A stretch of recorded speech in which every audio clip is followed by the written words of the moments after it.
technical amendments to the minutes from the version in your notebook that I went over with Commission staff this morning. They are non-substantive corrections. So with that, I would offer the minutes for your approval. Move approval of the minutes as revised. I second. All right, the motion's been moved and seconded. All those in favor, please indicate by saying aye. Aye. Any opposed?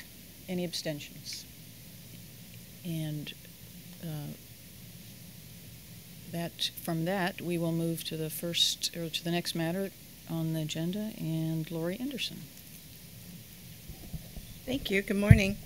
So the first time that I'm going to talk about is the advisory matter that starts on page 16, I believe, of your meeting materials. The Commission had expressed interest in modernizing the definition of contribution to align with current practices. They were especially interested in allowing routine things like snipping and pasting from websites to copy into political advertisements that could still be considered independent expenditures, provided there had been no coordination between the person who was doing the copying and pasting and the candidate whose website content was being copied and pasted from. The Commission tried to, had made a bill request last year that would have allowed an amendment to the definition of contribution that didn't really receive much objection, but it didn't move forward. And so the Commission had been talking about its legislative priorities, and that didn't make the list this year, and instead the staff has drafted an interpretation that would allow a photograph to be copied and pasted from a candidate's website and used in a political advertisement to not be considered a contribution, provided there had been no coordination with the candidate's agent. And so we've, as you can see, we've started with just a photograph. We thought the staff in its drafting would take a very conservative approach, and the Commission can discuss and either adopt it as presented, or if you want to suggest edits, we can revise it and bring it back to you at another meeting. Thank you for that. Are there any questions on this?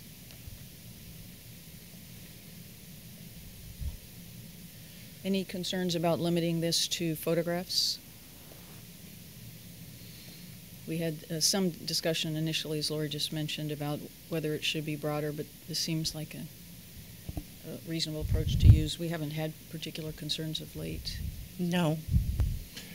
Is it, I wonder if photograph is the right word, or whether we want to have images or other things, you know, if there's, say, graphic content. You know, yeah, graphic content. It seems like it fall into the same heading, and doesn't open very much of a room for abuse. Okay.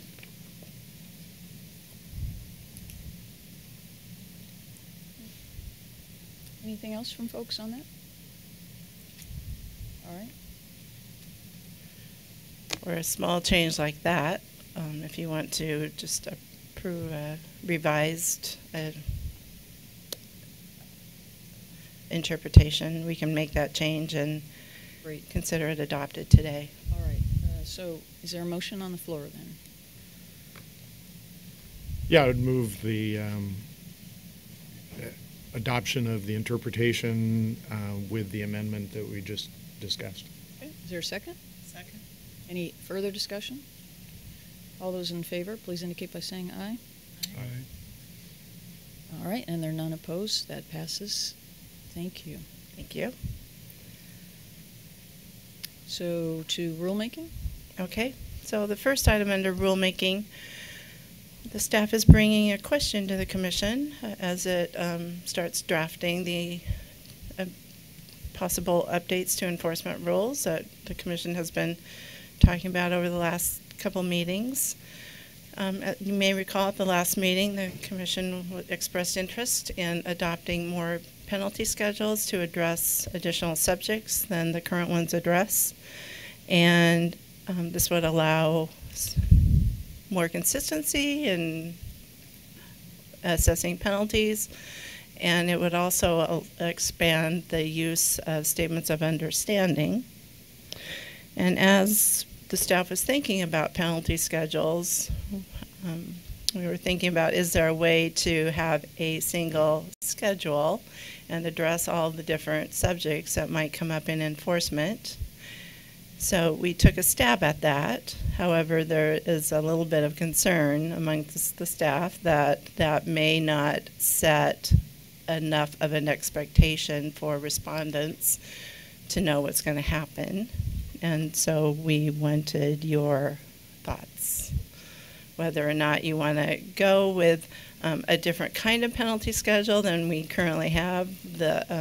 We've included in your materials the penalty schedules that are currently in place, which are grids that just set out the potential violation and the penalty that will be assessed.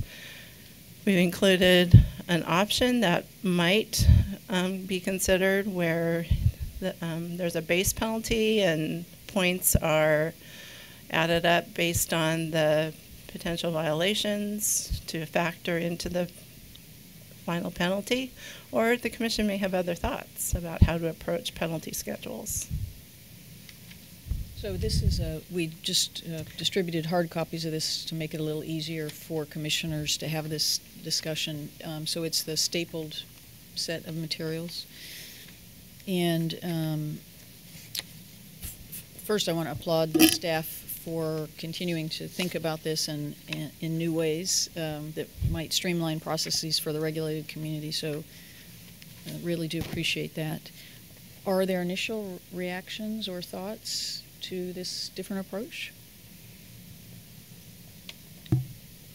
I guess I'd like to ask Ms. Anderson what she thinks about, I guess we have two basic approaches. Yes. What do you think? You said there was, with respect to try the one size fits all, there was some different ideas among the staff. I'm just asking what your... Thank you. So one of the topics that came up last month, which may be appropriate to have a penalty schedule for, was late reporting. And there are some factors that typically go into assessing a penalty, such as what information was the public deprived of, how long were they deprived of that information. Thinking about that, I was thinking maybe there could be some kind of factor that could be applied for number of days late, a percentage of overall campaign receipts and expenditures that hadn't been supplied on time or made available on time to the public. And there could be a graduated factor as, you know, for incremental lateness, incremental percentages of overall information that wasn't supplied, which I thought was a pretty good approach for that particular penalty for that particular subject. And then as I was looking at the other penalty schedules, and I was thinking less is, in my opinion, less is always better. And wouldn't it be great if we could somehow just have one penalty schedule, but then as it all got laid out and I was discussing with Evelyn, she said, well, you know, that doesn't really set a good indicator for the people who will be coming to the hearing about what could possibly happen in their case. And I saw that at that point and thought, well, maybe it would be kind of unwieldy to have a single penalty schedule and try to just cover everything. And maybe it would be better to use the factor approach for just late reporting, and keep the penalty schedules that you have, and come up with another set penalty schedule on the grid for political advertising. But since we had time to think about it one more month, and still have a hearing in December, and if we could bring you language at your October meeting to approve, I thought, well, let's just throw it out there and have a discussion. Well, and if I could add in, from my perspective, when Lori originally said, what about a point system? I thought, well, that's interesting, but I'm not quite sure how it would work. As I've thought about it, I like the idea of it. I like this idea that it's a $100 base penalty, and you get multiplication factors depending on what's been going on. And although we had talked about, does that give people enough predictability so that they understand what kind of penalty they're facing? I don't know. I mean, that's the piece I haven't resolved. Maybe we could put together some examples or something in our materials so that people would have an idea of, if you're an experienced candidate and you are filing, you've exceeded the contribution limits, you are going to get a $400 penalty. 2 plus 2 multiplied by 100. So I kind of like this because I like the idea of being able to have a systematic approach that brings, just sort of in its existence brings our penalties across different problems into some kind of consistent framework. Yeah, I have the same attraction to that, in that it ought to be that the penalties in some way correlate to the sort of goals of our enforcement system, and there ought to be common kind of factors across the different sort of violations that might happen. I was wondering whether there's any model in state enforcement regulatory setting that you have seen or aware of where somebody's using this, because it'd be nice to get the benefit of somebody else's experience on it. Not that I'm aware of, but I haven't looked either. We could certainly do that. Is there something in L&I, Penny? I'm sort of recalling that there are multipliers on some of that, and I don't know if it's in the WISHA program. I think it's in the WISHA program. Yes, the WISHA program does use a penalty worksheet with multipliers for repeat violations and for serious violations, and then they also have a deduction for good faith. So they use they do a penalty calculation similar to this. So, but I don't believe it's in rule. I'm wondering whether there might be a third option where, so in looking across these different schedules, in large part they're consistent. So first occasion 250, second occasion 500. Sort of the demarcation points are relatively consistent. There are some variations across them, so we should understand the thinking in the variations. But I'm wondering whether we might want to come up with a more unified, sort of a singular monetary. We're trying to balance a couple of different interests, right? One is the predictability, so that respondents know what to expect, to Evelyn and Lori's point. Another is the fairness, so that we ensure we're treating people equitably. A third, though, that we haven't discussed is that we've moved to have more expedited hearings, brief hearings on these. And so if you leave it too open, too much sort of points without some degree of certainty, then you may end up spending more time trying to weigh what the result should be. And in those hearings where you have 10 or 15 or more people, it may have an unintended consequence there. So I'm wondering if there's sort of a middle approach of using a singular schedule with amounts, but then giving us more discretion for good faith or for level of egregiousness or level of impact on the public. I hate to use the analogy, but a sort of sentencing guidelines approach. Well, Evelyn's suggestion of considering something that shows the application of these in some kind of standard settings does some of the same thing too, which is in a normal circumstance, if you have a late report and you apply these points, you're going to get this kind of Right. result. Right. Yeah. Helps address that. Yeah, I think what I'm suggesting is a step more concrete than that, that you might have first, second, third offense amounts, and then those set of factors and considerations as some way to give a little more predictability, but also the discretion that folks are talking about. But I'm completely open on this to how we balance these different goals. And we've got, we could put out a couple of different options and hear from the regulated community what they think is most workable for them. Any other suggestions or input? No, I guess, and I have a question.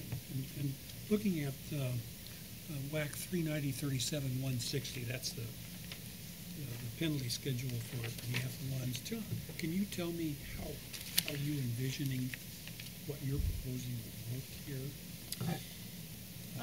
Using it for an example or something. So I was thinking more, if you look across these, 160, 170, 175, 165,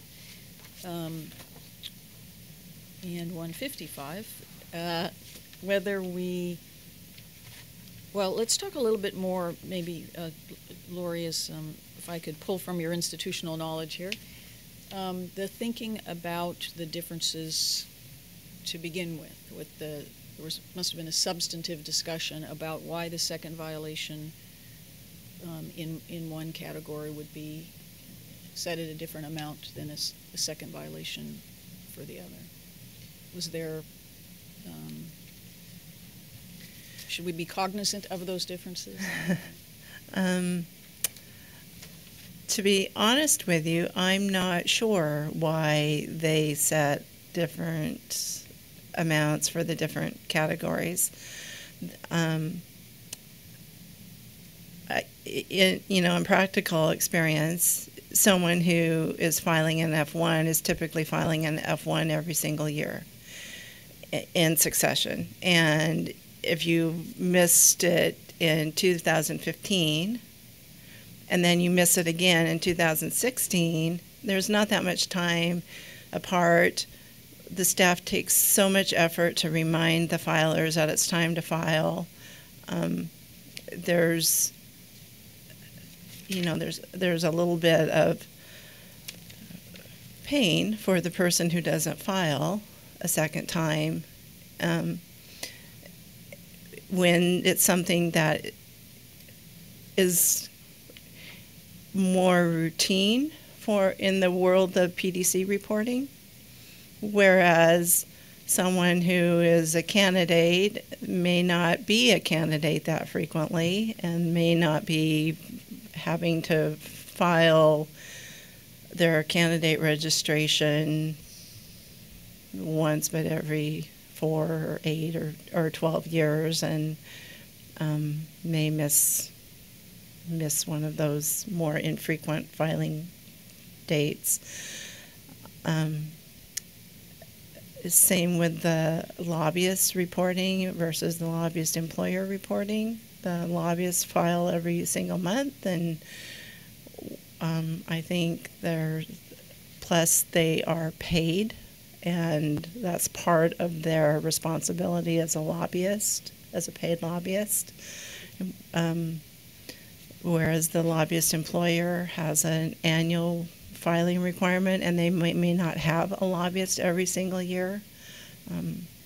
And there's also the situation where a lobbyist registration is for a 2-year cycle, and the lobbyist fails to terminate their registration for a particular employer, even though they're not lobbying anymore.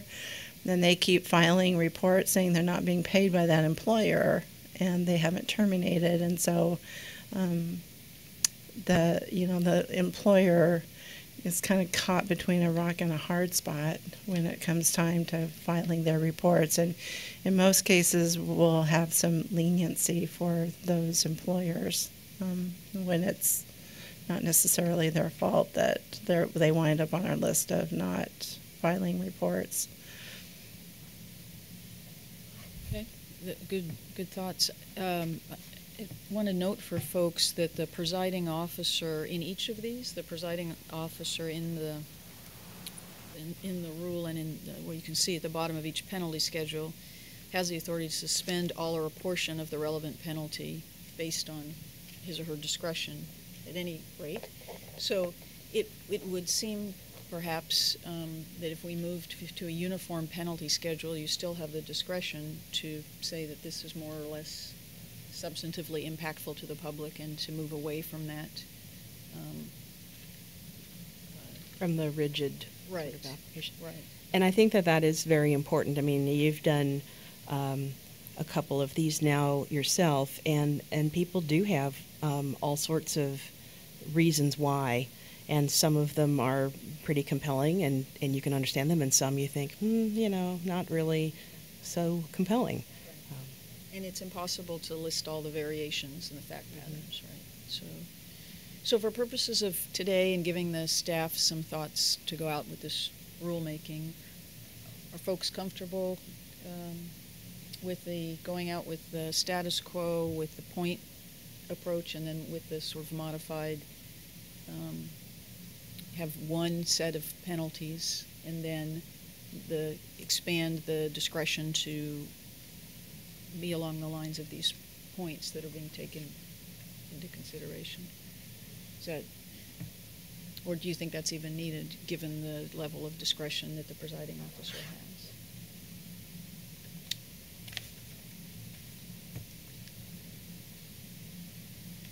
Well, I like the point system. I mean, to me, it still has an attraction, and I'd be interested to see what the community would say about it. So that would be put out maybe our regular schedule and say, here's sort of option A, business as usual, but we would draft a couple of other schedules to cover some of the new areas where we would like to have that predictability.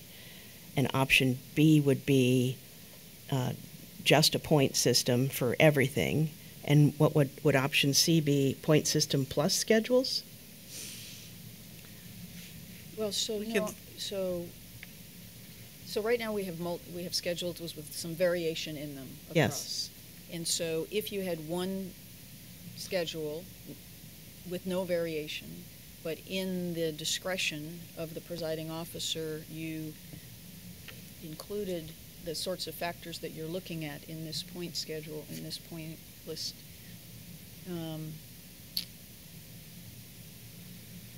What's rolling around in my brain is there a way to give more certainty than would come with just the point schedule? Mm-hmm. And is there a way not to have 5 different penalty schedules? And would that be easier? Would either of those approaches be easier for the regulated community? Katrin? I have a different question. Go for it. The point values, is this a complete list of the factors that you know of, or is this just for reference to look at? It was an example for today. Mm-hmm. There may be more when we think about it more.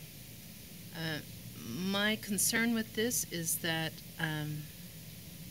the point value represents the egregiousness of the issue, as set by the commission or law or whatever. Because if something that's going to be twice as much money, it should be twice the issue. Mm-hmm. Or because it hasn't been taken care of before, that kind of thing. And the way I see these numbers, I don't agree with them, but that's me personally. As far as, to me, political advertising lacking a sponsor identification is not half as much of a problem as exceeding many reporting thresholds. To me, that would be opposite, in my personal feeling. But that should come from the whole commission on which is worth more points. I agree that the commission gets to determine what the points would be if we go to a point schedule. So, if this is just an example, Mhm. I think it's something that we need to look at. And, Absolutely. I think it's a great way, because it makes the statement, too, that, all mistakes are not equal. And that there's some things that the commission and the public take very we take it all seriously, but some things are just not as forgivable as some other things. And I think the points do that. In my opinion. And are the points, as you've kind of thought about them, both trying to get the harm to the public interest and the culpability of the offender? So, I mean, those are two different kinds of qualities. Is there something else, too, that's going on as you're trying to assign points to this? Obviously, if somebody should have known better, the penalty ought to be higher. If it's a bigger impact on the voters or the public knowledge in general, that ought to be worse. Is there something else that we're trying, some other sort of dimension that we're trying to address here? I hadn't thought of a third dimension. Yeah.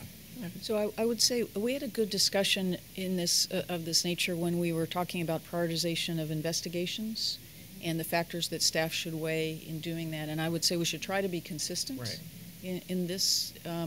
So as you look at these points, Laurie, I think it would be great to, and Evelyn, to go back and pull up that set of factors and weigh. I also, when we talk about late report, in the first one, to me, there's also a difference whether it's 1 day late or 6 months late, and then in the whether when the public is deprived of information related to contributions or expenditures greater than 5%. Also, to me, is it $10 million?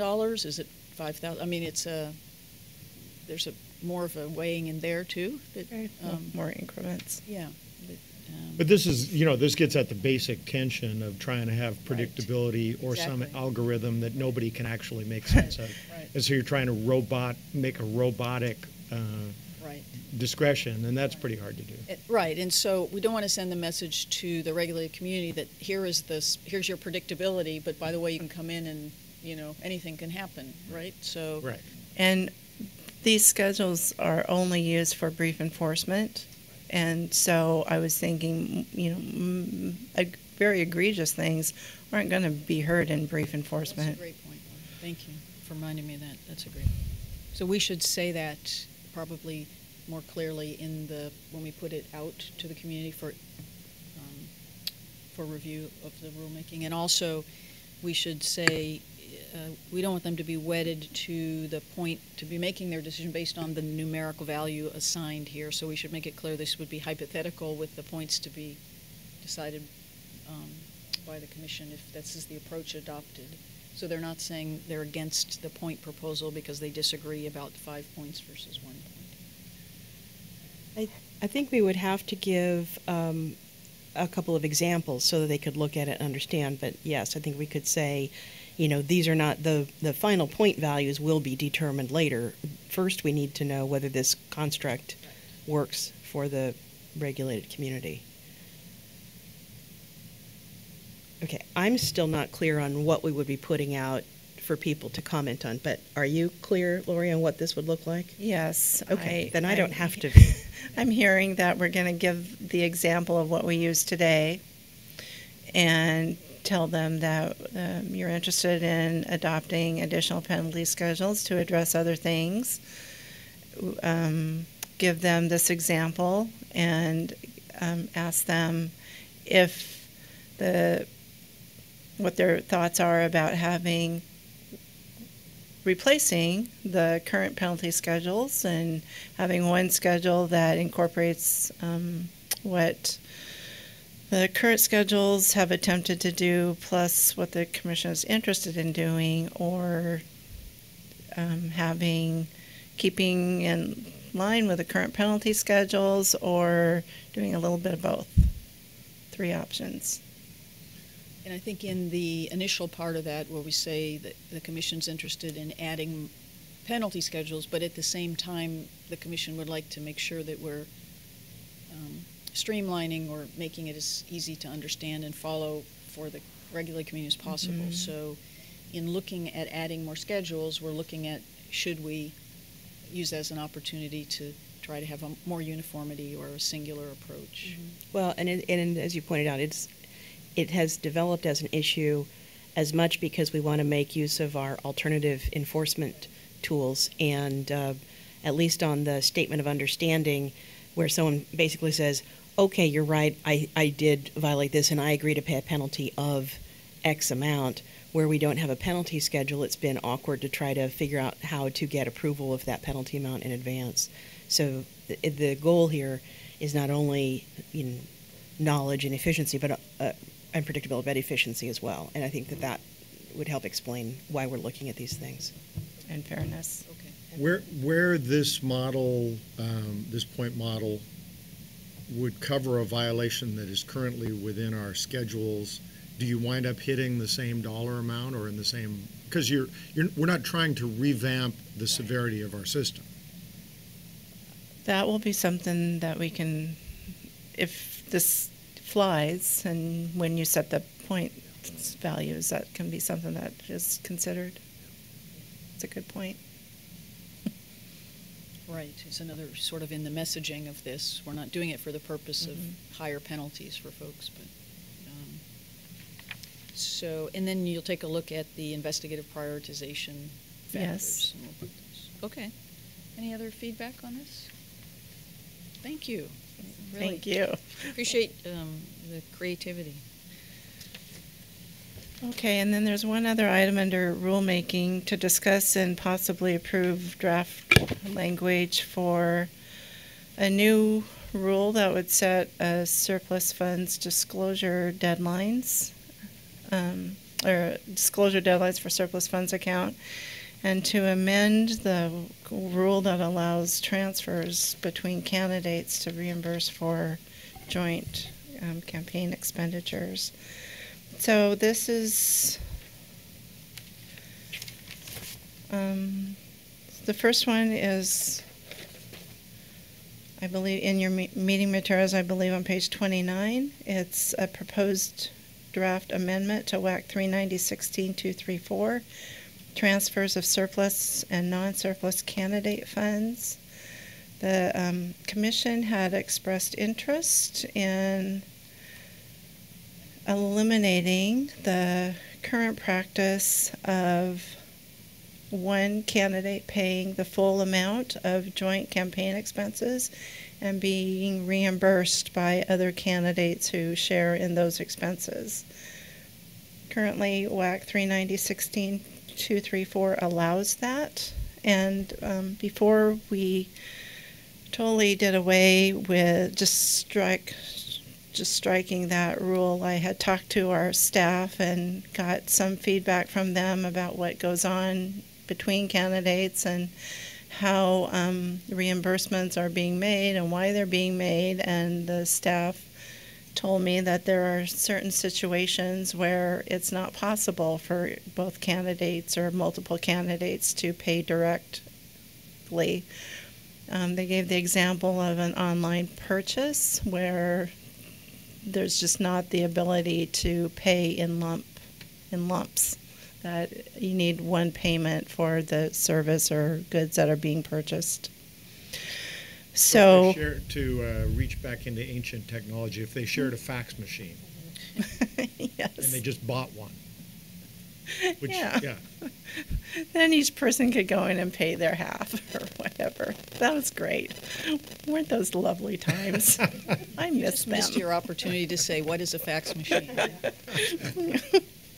So we were thinking that it's important to allow candidates to transfer funds amongst themselves when they're going to enter into joint expenditures. But rather than allow the reimbursement to be made after the fact, that we allow the candidates to move money to one candidate in advance. And so we've given them a very brief window of time that you may want to change.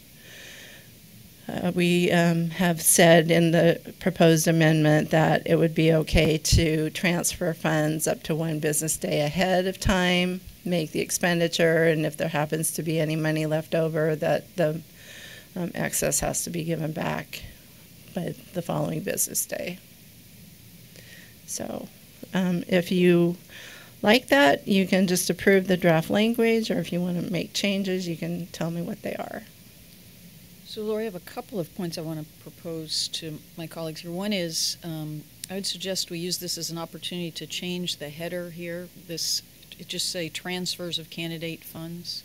Okay. Since the surplus and non-surplus is the universe of funds, it just doesn't. And we're not wanting anyone to read this as just being applicable to surplus funds. This is day-to-day transfers during the pendency of a campaign. Okay. And then in the list of provisos, I'm looking at something that makes clear that there must be an equivalent reporting of the purpose as if it were direct expenditure. So I'm thinking about language along these lines. The purpose of the transferred funds is reported as is required for direct expenditures. Yeah, and I'm welcome any friendly amendments to that, or as folks think about. What I'm trying to get at there is that if they weren't splitting it among a couple of candidates and were directly reporting it, how they describe what it's goes for. So what that brings to mind for me is on a C4 report where the candidate reports expenditures, you don't want it to say $500 to Jack Johnson. You want it to say $500 for half share in the fax machine. Yeah. Right. Yeah. And this doesn't, Very expensive fax machine. this doesn't clearly require that, so I wouldn't want them to have to understand this and then go back to the C4 rule somewhere. I would like to put in one place. If you're going to split it, the treasurer can go to this section and see what it is they have to do.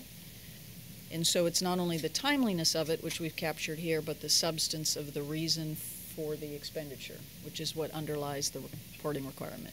Right. So each candidate must report their share of the expenditure as a direct expenditure, as if it was a direct expenditure, No. giving a description. Well, so what I was saying, I was trying to follow the terms,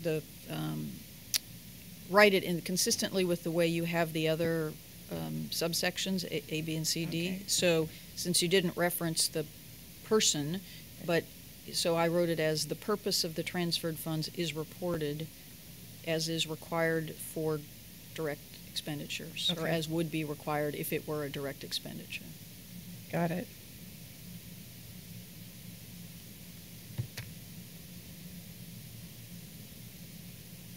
Any folks, other comments? I wasn't here for the original discussion last month. What is the reasoning behind it having to come before and not after? I mean, if it's 24 hours before, couldn't it be 24 hours after? When you're trying, and what is the actual transfer of funds? Is it when a check is handed over? Is it when it's cashed? Is it when it's promised? You know, sometimes things are done very quickly. If Comcast space comes available and you're calling somebody, say, will you share this with me? They have to know now. They have to buy it, you know, within a very limited amount of time. So to be able to say, yes, I want to buy that with you, but I'm 300 miles away and I can't get a check to you, does that make them out of compliance? So we didn't at the last meeting talk about the timeline. That's not something that we discussed. So feel free to opine in any direction you want. It was more that we want to have a rule that clearly articulates the responsibility to report as if it were direct expenditure. And not to let it look like a loan. That's Right. the key thing. And I'm good with tight timeframes. I just think like 24 hours before or after the commitment is reasonable. Okay. That's my personal. Within 24 hours of the expenditure? Would you like a little bit more of a window, like 48 hours? Do you think 24 hours is reasonable? It seems like 48 hours, there's no harm in No, that. I mean, I would suggest you stay with business days I was because just- 48 Yeah, yeah. hours will get you the weekend. Right, right, I was Yeah. just going to say. and that was my other. right. two. So 2 business days? You know, you're never going to escape that. Yeah, exactly. On your tune. And I like the accountability, you know, if they send $500, but only 400 is used, that they have to make sure that that $100 is given back. Right. It doesn't end up to be a gift. Right, you can't use the pretense of splitting the fax machine to, in fact, do a loan to something. And this would apply equally to, say, a mimeograph machine as to a Yes. fax machine. Okay, here's Or- your chance, Yeah. Lori. Or 2 cans with a string, or whatever. Well, now you're talking about our budget here, don't we? Okay, any other suggested edits to this? And then, if not, I think I need a motion to have the staff move forward. I move that we move forward with WAC 30, or 390, 16, 234, with the amendments as recorded by Lori. I'll second. Okay, so there's been a motion that we move forward with the rulemaking on 390-16-234 with the language proposed by the staff as amended by the discussion here. Been moved and seconded. All those in favor, please indicate by saying aye. Aye. Any opposed? Any abstentions? All right. Okay, and then the last rule that we're bringing to you to approve the draft language for is a new rule. It will be WAC 390-16-236 surplus funds accounts disclosure. And this is being offered to you after hearing your interest in setting actual reporting due dates for surplus funds accounts reports when money is expended from the surplus funds account. So the new language is drafted, requires registration of a surplus funds account within 2 weeks of when it is created. And that aligns with candidate registration requirements, 2 weeks of becoming a candidate. It explains that after a surplus funds account is established, that it can continue to accept money from future campaigns once the money becomes surplus. And then it also sets out a reporting schedule that would require a detailed expenditure report that must be filed monthly, provided there's been more than $200 spent from the account.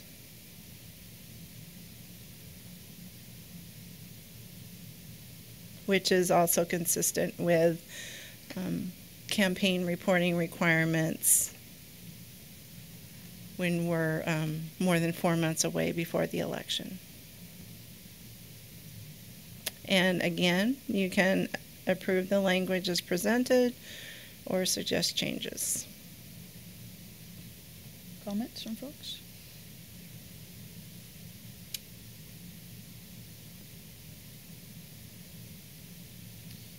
And have we had comment so far on this proposal? No. So we would have get not. it just in the rulemaking process? Right. So far, the only outreach has been through distributing your meeting agenda with the proposal to stakeholders. But I will say, it's not the first time the subject has come up and been talked about with stakeholders. It was the subject of a bill request that was presented earlier this year, and we went through the stakeholder process last year with that bill request, and there were no objections. And I will add that Lori has received at least one call that I know of someone complaining about concerns of how another a representative who's not running for re-election may be planning to use his surplus fund account to, Transfer the funds. transfer To the the- funds to the party and then have the party use the funds to run in certain campaigns. So it gets attention, but it gets attention in sort of very factually specific events. Laura, I just have a very minor, I don't have a better option for it, but I read the line in 3B, had to read it a couple of times to get the phrase by A of this subsection. So, I'm just wondering if there's a different, do we want to say required by subsection 3A above or required by 3A? Or did anybody else, if I'm the only one who didn't read that as it was intended, then I won't worry about it.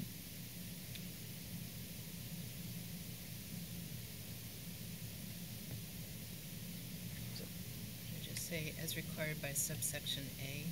That's what I was just suggesting, if people are okay with that, just as a very minor amendment for clarity.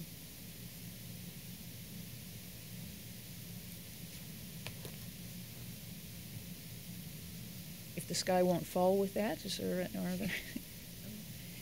All right, is there a motion? Please. I move that WAC 390-16-236 be approved as written with the minor amendment as voiced by Commission. Second. Been moved and seconded. All those in favor, please indicate by saying aye. Aye.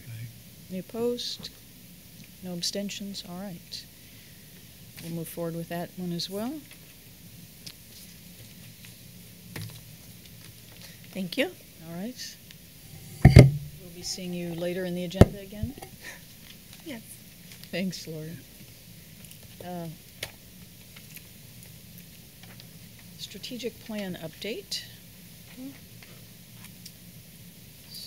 So I'm wondering if you want to discuss this now. So the strategic plan update is in your materials. It's our rather lengthy plan and has red text on each of the items to show you what has been done and what is still left to do. So my question is, do you want to discuss this now? I'm just looking at my watch. We're a little bit behind. Or do you want to move it to the executive director report at 11:30, since I don't have much else of substance? Or do you want to start now and see if we get it all done before James comes in to show you the lobbyist application?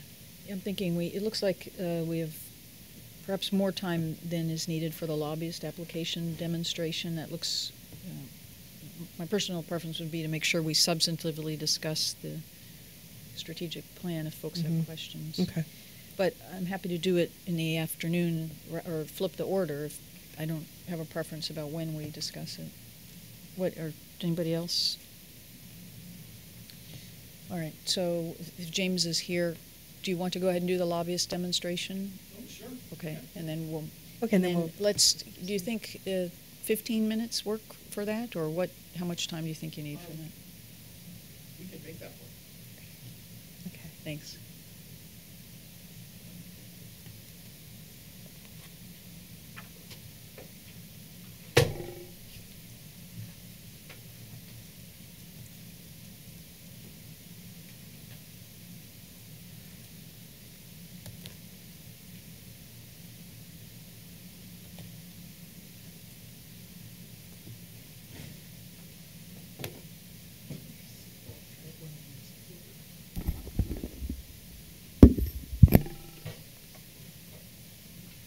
So we're going to be looking at the application in one of the many test environments that we have so that we can actually do some stuff without actually damaging anything or submitting any data. So you will see a couple little things that'll be slightly different from what a customer would normally see in terms of some messages are displayed that talk about what the system is doing that they wouldn't see because it's the test environment. But other than that, it's exactly the same. And it's up to date. We copy it almost every day with current data. And Filer Assistant folks actually use that test environment frequently. So if somebody calls and they say, I'm having a really hard time doing something, they can go in there and actually walk through all the steps themselves, see what happens, and figure out what instruction they need to give to the customer to get them to the point they need to be. So it's been really helpful to have that.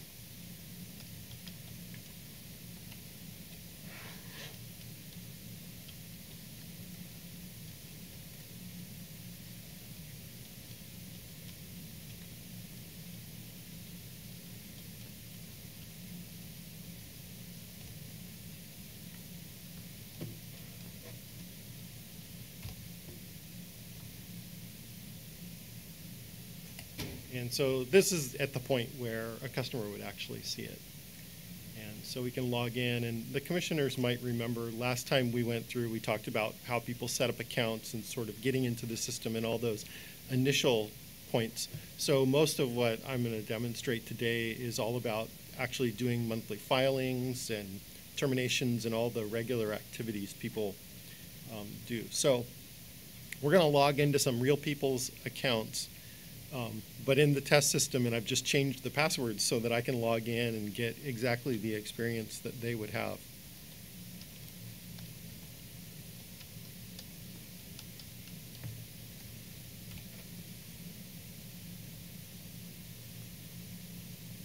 So one of the things that I wanted to demonstrate is this person is an office admin that actually does filings for multiple people. So Boeing has their own in-house lobbyists, and all of these folks lobby for Boeing.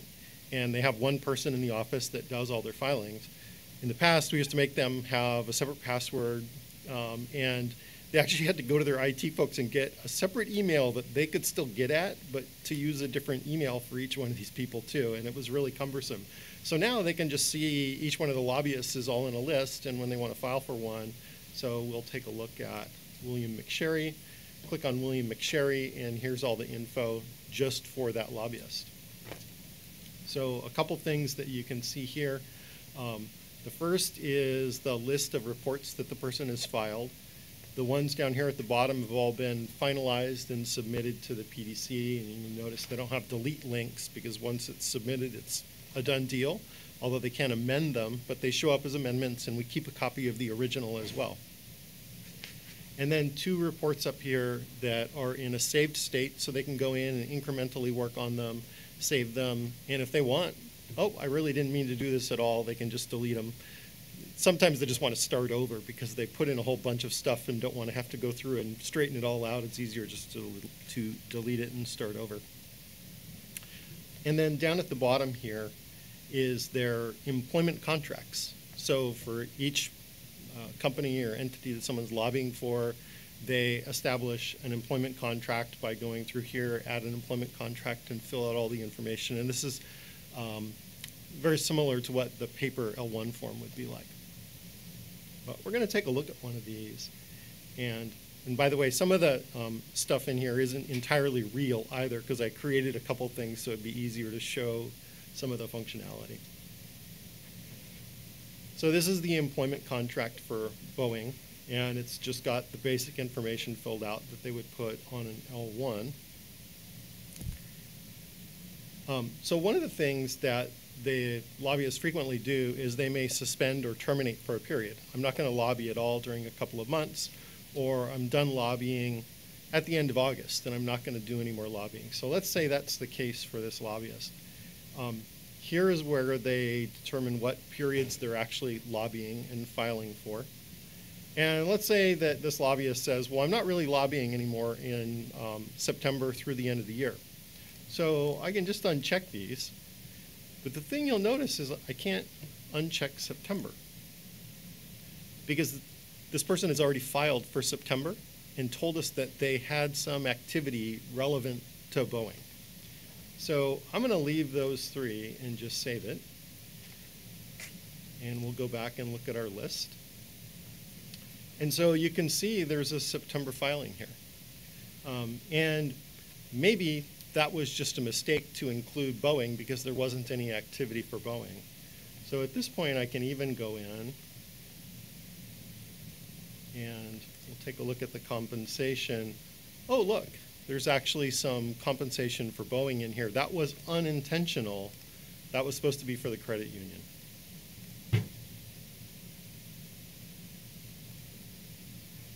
So now when I go back to Boeing,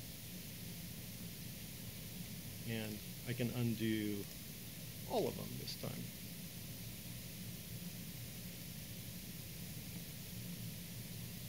And so now I've terminated for that filing period, and in fact, if I went back in here and I tried to put in, I'll do it in the same section, Boeing doesn't even appear as a choice anymore.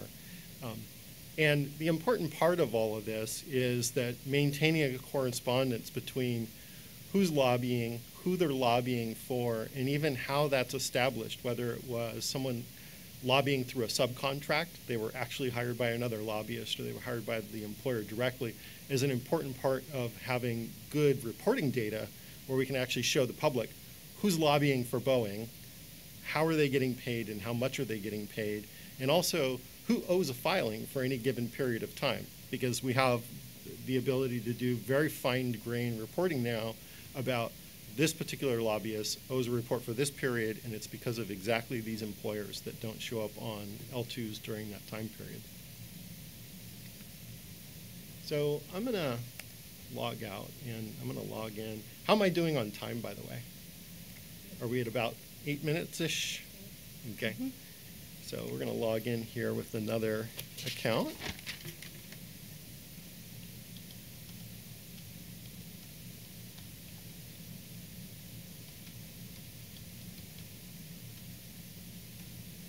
And this is a good one to do because this is a lobbyist that has lots of information that they report. So same interface.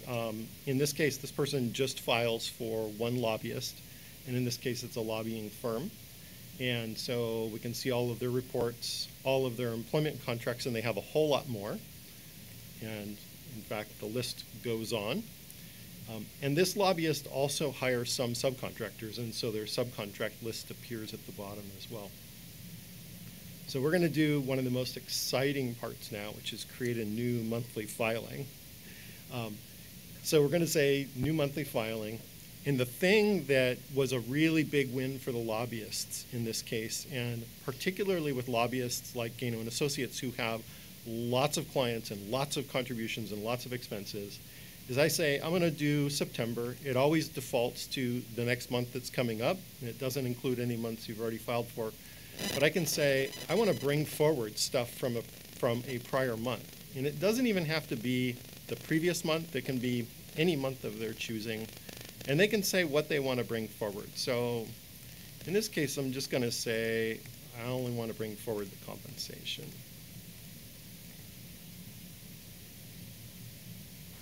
And so here we go. So if we go into the compensation, we can see that all of that has already been entered for them. But they could still go through and just edit a couple. So if they had a couple changes in amounts, they can change those. The other really big win for the lobbyists was the ability to bring in external lists of information. I think it was probably number 2 on the list of what we really want you to do well.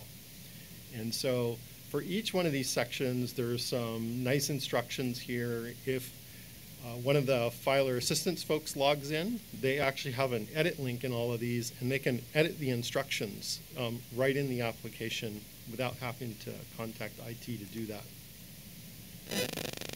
We hide the import option because folks that really need it and they want to read the instructions, we want it to be there, but we also don't want to confuse people by them thinking they have to do it. So I'll come in here and choose a file, and hopefully I can find my file, and they can just work in Excel spreadsheets, and that was one of the things we were told, is people just typically use Excel spreadsheets. Oh.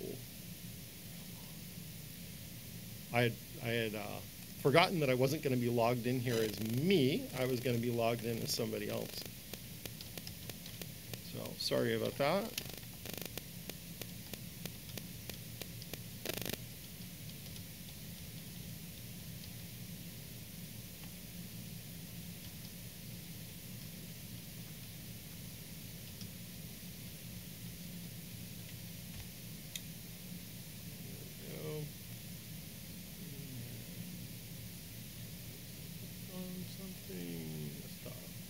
There's my file.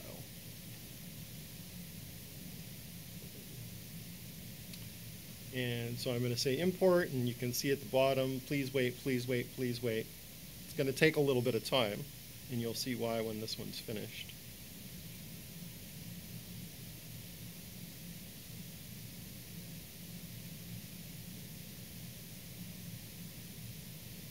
So these are all the contributions that were just imported from the spreadsheet. And I'm sure you can imagine what a time saver this is for the folks that are doing the filing, to not have to enter all of that in there. This was tested with a couple thousand entries in a single import to make sure that it was going to work well for all of the lobbyists. So it takes a little while sometimes, but it works great. And then we can just save a draft of this.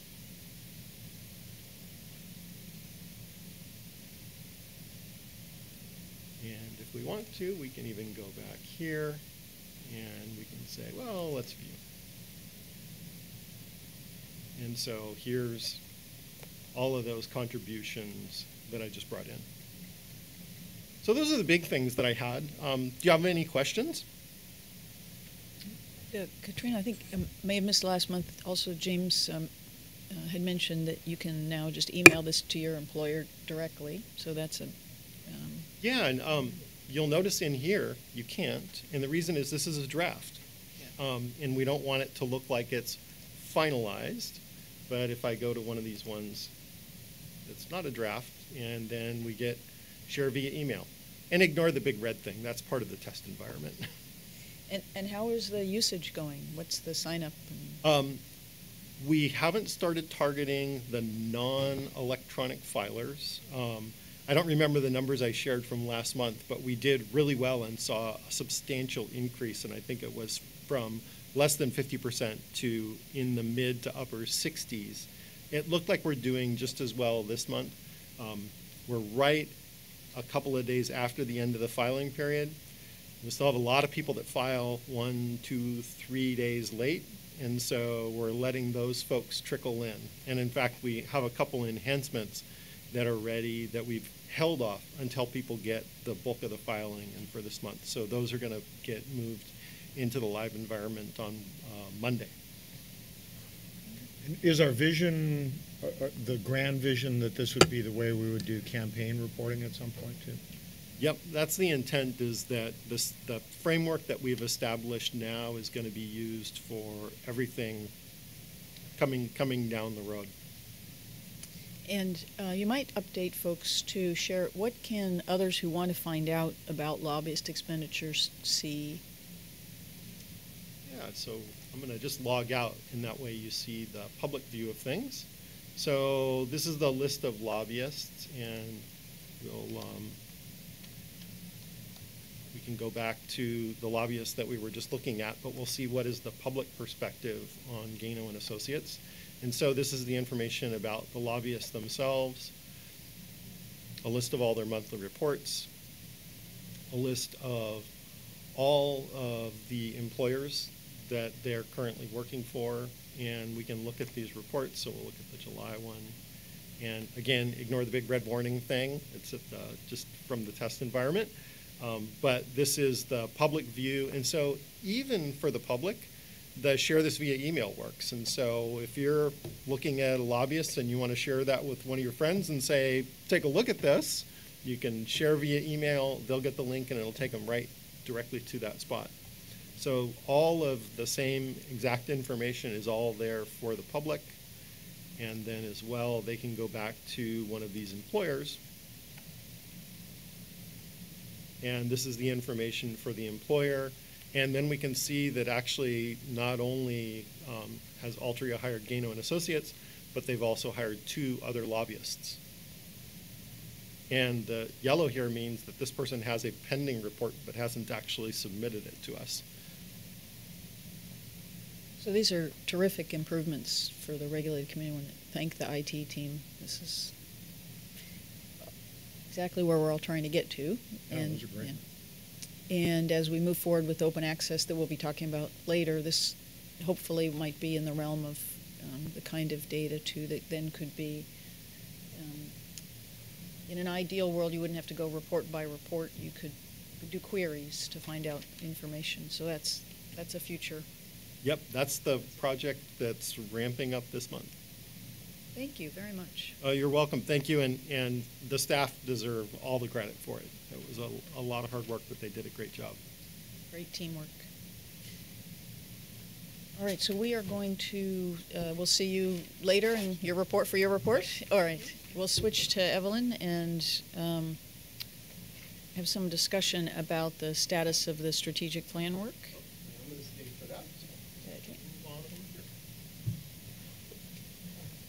Okay, you have a copy of our strategic plan in your materials. What we have done, so I'll give you back up a little bit here. We have this plan, and it has been mentioned previously that in many ways it's more of a work list than a visioning planning document, and that's true. But I think that's okay. I think that's what we sort of needed at the time. So we have this long list of activities, and while we've been trying to keep up with our schedule and report it in our monthly reports, I certainly know on the items that are sort of my responsibility, the administrative items and the enforcement team items, we're falling behind. I think we were overly ambitious in what we could get done and how quickly we could get things done. So reporting it on a month-to-month basis didn't seem to really be giving a very good overview of what was going on. And this is, initially it was going to be, this is our quarterly report, but what it really is sort of, here's our report on where we are over the course of this plan, which began in January of 2016 and through now. So this would be 9 months into the plan. It's intended to be a plan that goes until June of 2017. But frankly, most of the items were front-loaded into the first 6 months of the plan. So how would you like to move through this? Do you want to sort of go through item by item, and then if there are issues that you want more information on, to interject? Do you want me to just focus on the things that we still need to complete? So I would be interested in the ones we still need to complete, but also the ones that are done, if there's something of substance that resulted from the work, just to be able to fill the commissioners in on the what's different now as a result of that having been finished. Okay. So the are any other particular questions from folks that areas that you're interested in, or is that an okay approach? That's fine. Okay. Well, we'll just start with the first goal then. This has been the focus on trying to provide information and assistance online and in person. A lot of these things you know we've completed. The website search tool, and that's not the same thing as our database search tool, which is sort of the back office. The Filer app for lobbyists, which you've been aware of and just saw a demonstration.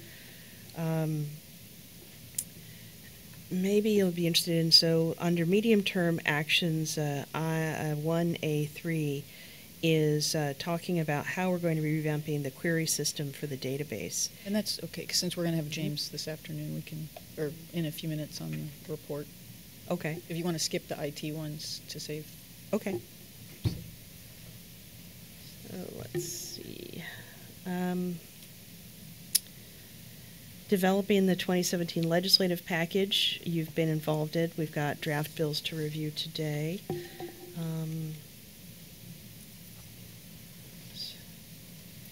We are evaluating the apps for upgrades, for filing apps. We've been using some feedback and stakeholder information on the website database and other apps, and I guess that would be an IT matter.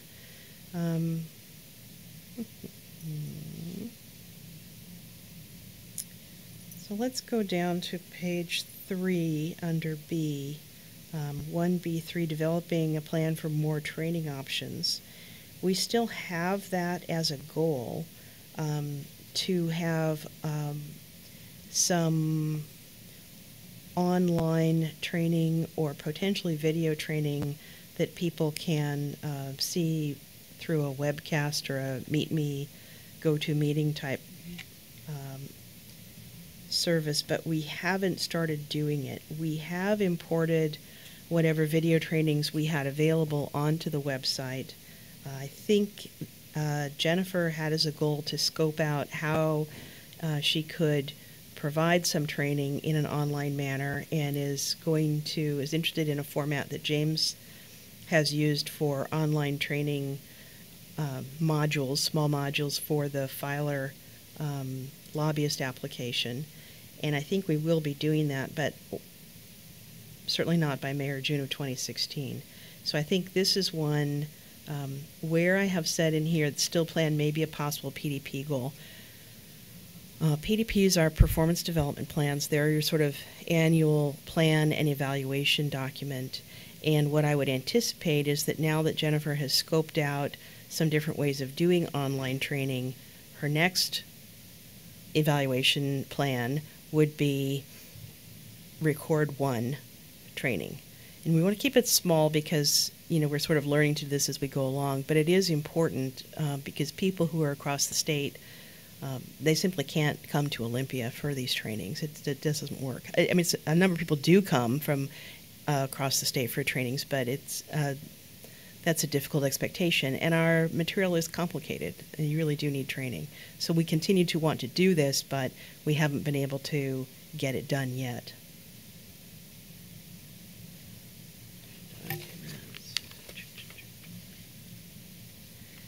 On page 4, let me tell you some of the things we're on our list to do review or think about. And so for example, 1B5, review whether more filer assistance staff are needed, develop options.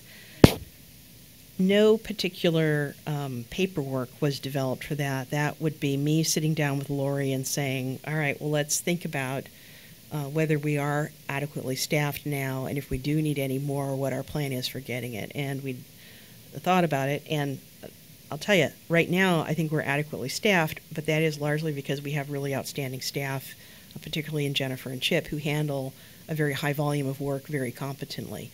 So this still remains this is always going to be an issue. Definitely every year when we are thinking about budgets, but also any time that we're filling vacancies. And that is that where do we find the people who can replace folks who may retire, 5, 10, 15 years in the future? Because growing that expertise, it doesn't happen by accident. We've got to have people in the framework of who's going to replace me if I decide to leave and go do something else. And I think so it's more the thought process and keeping it as a constant goal rather than a plan.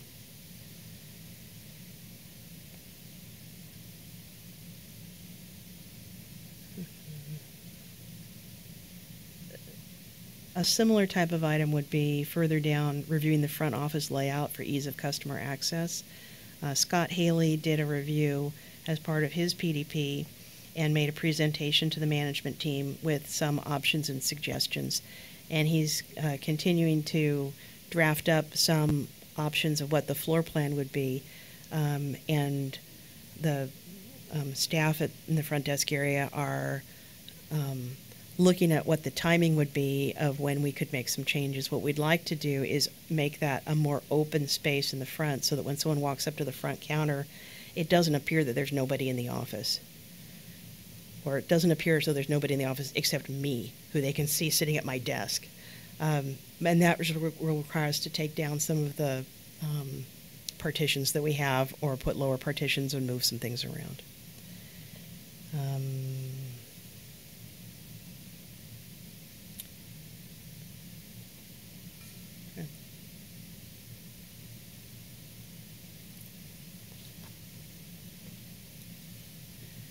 We had on our list in a couple of places establishing systems for reviewing issues that come up from calls and email requests.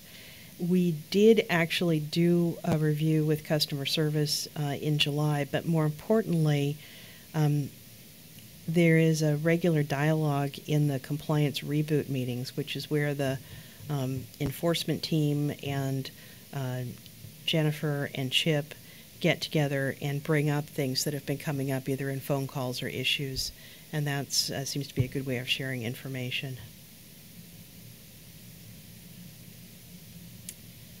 We would like to replace our phone system, but we're at the point where we're just scoping options and trying to figure out what kind of funding we would need to do that. Jack has a fax machine you can use. I know. Can you tell me what the Fresh Disk system is? I can tell you a lot about it. So it's sort of becoming a term of art for us. It's a system we use, well, just about for everything now.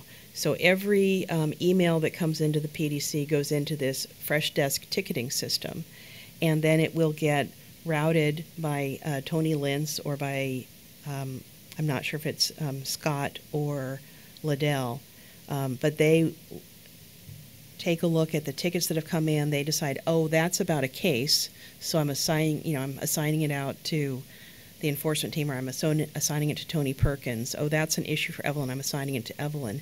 And then I will get, so if something gets assigned to me, I'll get an email saying, you've got a ticket in the Fresh Desk system with a link, and I can go look at it and see, oh, what is this about? What's the communication? And I can handle all of the correspondence necessary to it within that system. It's a heat ticket system that you might see in an office for computer issues, when you would send an email to your computer help desk saying, my computer's not working. That wouldn't be very good if you're sending an email saying my computer's not working, but, can I get some help? I'm having trouble with this. And then it gets logged into the system and someone will come help you. Well, we've expanded that so that we use it both for filer assistance, we use it for complaints, we use it for computer problems, and any other things that come in. So we have a really high volume of tickets now in the system. That's one of the reasons why on your enforcement matrix, you'll see in the column on the far left that we're now up into the 8,000s. And that's just everything that comes in gets a ticket number, including complaints. So one of our priority goals from last year was to have the complaint and investigation system be as transparent as possible, that you could see online the status of your complaint at any time. Either party could and the public could check, and that all the documentation related to a complaint would be available online. Yeah. So this allows us to, we can, when we get a complaint, someone will send in a document or maybe even just an email saying, here's what's going on, this campaign hasn't filed their reports. We'll take a look at it. If it then we open a new case ticket so that we can communicate just with the person who's complained about. From that place, we launch to the website, so that populates a place on the website where there's a case description, and then we keep the documents tracking there too. And it allows anyone on the team to see what's going on. And the thing that the team has really found useful is that you can add a note and say, hey, can you look at this? I have a question. What do you think? And it will send it to whoever you want. So I'll get a note saying, Jacob has put a note on this, wants you to take a look at it, and I'll be able to open it up, look at what's going on, and type in back to him saying, well, that looks good, or why don't you send them a question about this issue? So it's really streamlined our processing of complaints, and we are not losing any because everything's logged into this system, and it's much easier for us to generate reports and also move things onto the website. It's been great. And you remember one of the big deals from last year is we didn't want terminologies that it suggested that things that had come in preliminarily and weren't formally under investigation yet were somehow a separate bucket of things that then might not get the attention they deserve. So this is now everything comes in and can be prioritized. Everything comes in. I will say there's still a little bit of the unusual terminology in terms of a formal investigation, which I had thought was pointless and we should get rid of, but it turns out under our WACs, we've written our WACs, once something becomes a formal investigation, it can only be dismissed with the concurrence of the chair. So there actually is, because of the way things have been set up, there is some value in having sort of that period before you decide something is a formal investigation, because that allows you to assess and gather some information, maybe fix things, maybe get something out with a warning, and then reserve the informal investigation for things where we can tell that there's a very likely violation and it's very likely that the matter needs to go to a brief hearing or a full hearing. Yeah.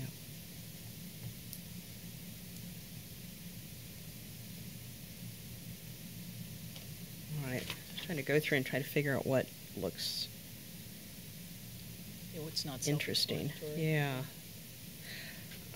Okay, so on page 6, middle of the page, medium term action, this is the sort of thing where we're starting to experience that we may have been more ambitious in our plans than we're actually able to manage. 1D6, develop training on what the laws require for each regulated area for use in training and for new commissioner orientation. Develop legislative history materials for training. We haven't done that. It's still a good idea, and I think it'll carry over, but we didn't get it done this summer. The next one, develop training or send staff to external training on administrative investigations. That, again, is still a goal, but we did not get to it this summer. We've been very busy with our 45-day letters and other complaints.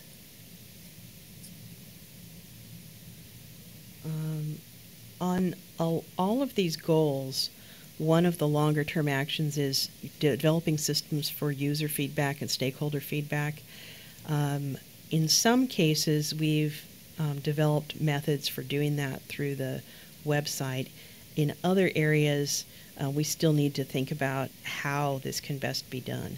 We're very open to getting more feedback, but we don't have a lot of formal mechanisms in place for that. We do have one feedback mechanism that I think we can generate reports from, but I haven't tried it yet.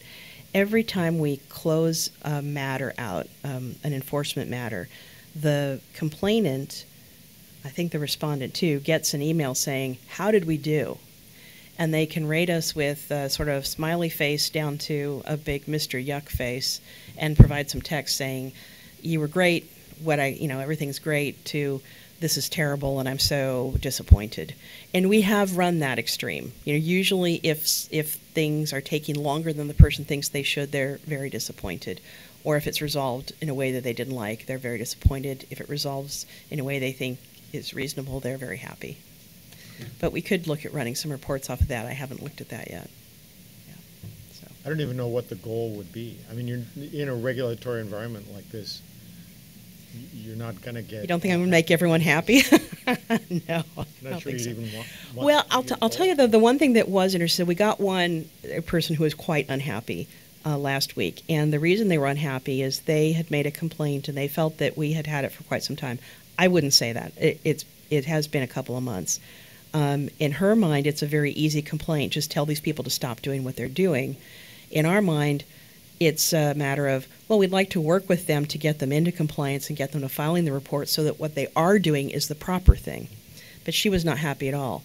But what was interesting to me in that was that messaging again, where we think we're doing a very good job because we are carefully working with someone over a period of time to get them into compliance and to make the system work better. But someone else is saying, are you kidding me?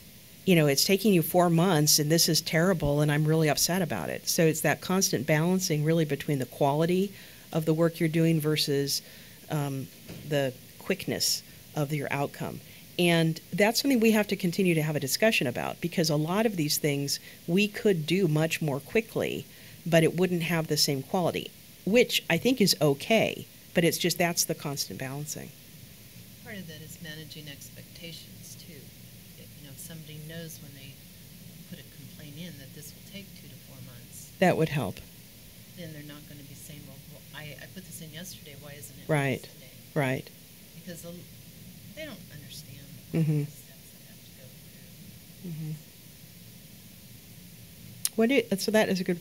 What do you think would be helpful? Do you think it would be helpful to have some generic information on how complaints work and how long it takes, or do you think we should say in the response, "Thank you, please be aware, you know, while we try to get things done very quickly, and sometimes we can, sometimes it takes several months to work through these problems." We could do that. I think if you have a standard amount of time that it takes for things, put it out there so people understand that Yeah. that's what it takes. Well, and that is a very good. So, in the very next box down on page 7, it talks about tighten up complaint resolution process timeframes. And as I noted, we've had discussions, but we don't have standard timeframes yet. Partly that was because we were clearing the backlog and we wanted to focus on that, and we haven't really got a good, clean idea of what does it look like from a complaint to a resolution now.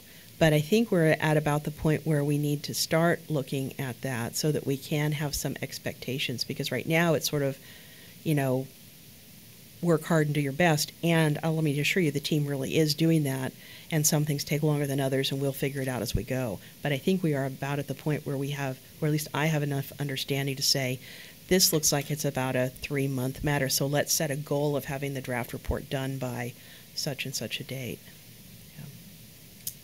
So I'm going Yes. to pause us Yes. for a minute, because we do have a couple of requests for reconsideration scheduled, and I know at least one of them we're having somebody call in.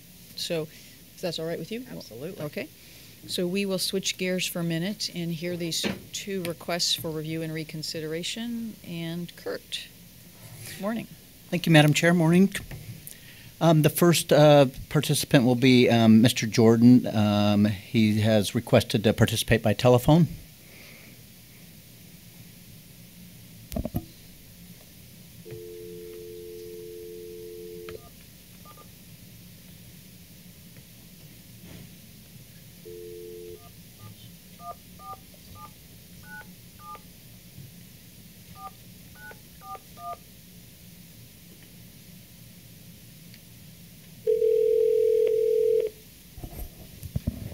Please leave your message for 714-797-4941.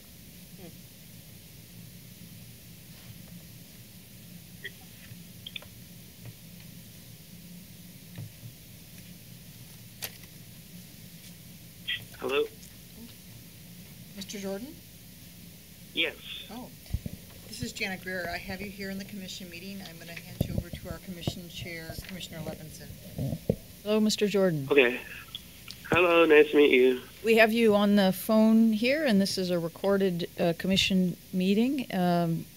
This is PDC case 6791, and we were just about to hear from the staff, and then I'll give you a chance to add anything you might like to. Okay. Thank you, Madam Chair and Commissioners. This is the request for review/reconsideration for Angel Jordan, a first-time candidate for the Office of State Representative in the 41st Legislative District. A brief enforcement hearing was held on August 5th concerning Mr. Jordan's failure to file the candidate registration report, which was due within 2 weeks of declaring his candidacy or no later than June 3rd. At the hearing, Mr. Jordan was found in violation of 4217A205 for failing to file the candidate registration and assessed a $250 penalty in accordance with the candidate penalty schedule. That initial order was entered on August 18, 2016. After the hearing, but prior to the order being issued, Mr. Jordan reached out and contacted staff by telephone, indicating he had received the hearing notice and that he had thought he had filed the missing C1 report. Between the August 15th and the 19th, I exchanged emails with Mr. Jordan concerning the August 5th brief enforcement hearing, and transmitted the order to a Wyoming mailing address and emailed it to him to his address per his request. Mr. Jordan indicated when I told him that we were sending him the order that he would like to have the penalty reduced if possible, and he'd like to contest the findings. And he did indicate that in an email that he sent to us on August 30th. In that email, he stated he was a first-time candidate for public office, unaware of a lot of the filing requirements. He was his own treasurer, didn't raise and spend a whole lot of money, and provided you with some additional mitigating factors that he will explain. I explained to him the filing requirements, provided him with a copy of a blank C1 report, which he completed and filed with the PDC on August 29th. That C1 indicated that he chose the mini reporting option. He was his own treasurer, was the only committee principal officer, and while the report was late, it did come in after the election. Based on the facts and the fact he's a first-time candidate, staff recommends the Commission affirm the initial order regarding the violation that was found of 4217A205, but staff would recommend that you suspend the entire penalty against Mr. Jordan on the condition that he commits no further violations of 4217A for 4 years from the date of the order. Thank you, and I'd be happy to answer any questions. Are there any questions for staff before we hear from the respondent? Kurt, what the communication that you had prior to this was set for the hearing, as you mentioned, in early August because it hadn't been resolved prior to that? I didn't have any communication. I didn't find any other communication with staff prior to the hearing. It all occurred after. I'm not exactly clear when Mr. Jordan moved to Wyoming. I believe he said it was shortly after the primary election where he came in 4th place. Okay. All right. Mr. Jordan? Yes. What would you like to share with the Commission this morning? Well, just mostly that I was just trying to serve my community and my state in another way. I don't think I should be fined for being the new guy trying to make things better. I guess I was in violation of the rules, but no one's perfect, and I try to resolve it as best as I could. And like it was said before, hopefully we can get the whole penalty expunged, per se. Yeah.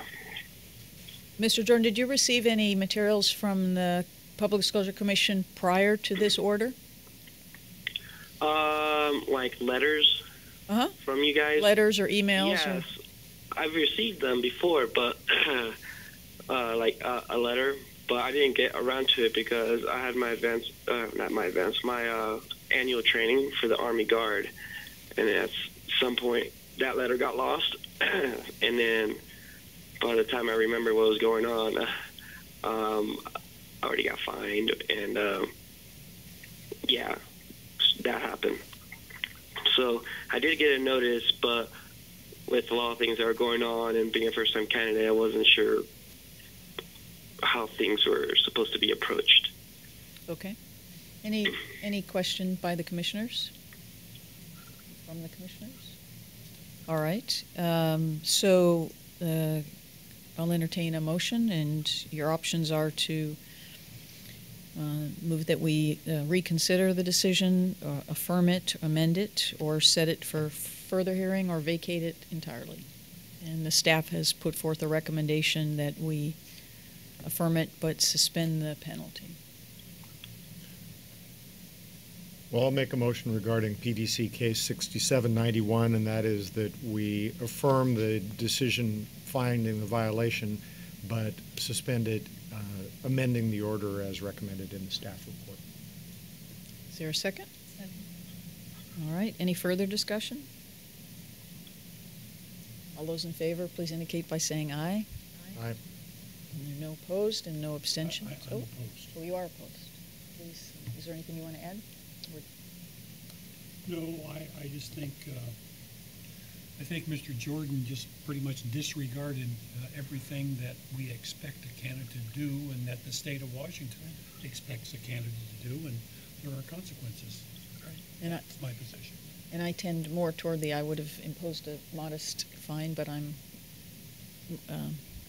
also okay about deferring to the will of the body, so. And for Mr. Jordan's benefit, this is Commissioner Bridges, Mr. Jordan, and I spent my time in the Army, and you still have to carry on with your responsibilities. Mm-hmm. I understand where you're coming from, but not everyone is perfect, and anyone who's attempting, especially at my age in college, trying to run for state legislator is a big thing.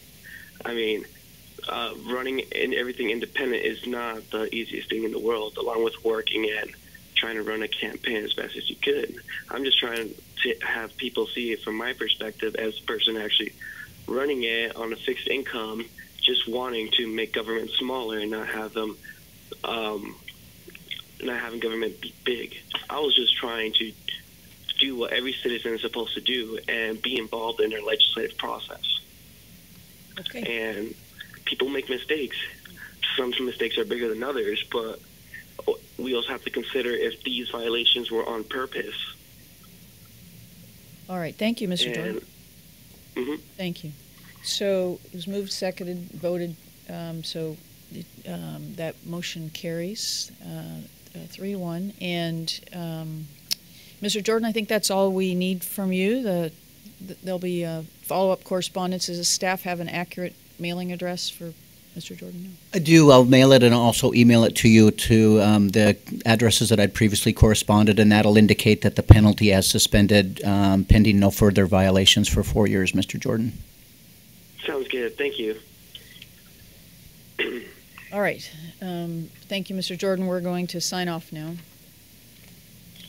Okay. Thank you very much. And we have a second request for reconsideration before us this morning, and that is Mr. Hurt. Yes, thank you, Madam Chair, members of the Commission.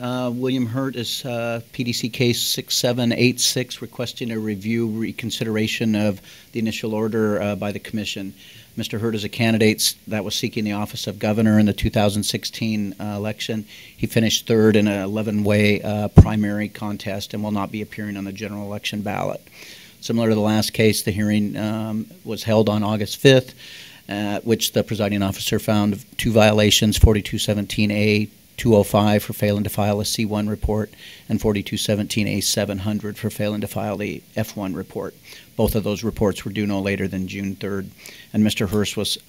Hurt was assessed a $500 penalty, $250 for each missing report in accordance with the penalty schedule.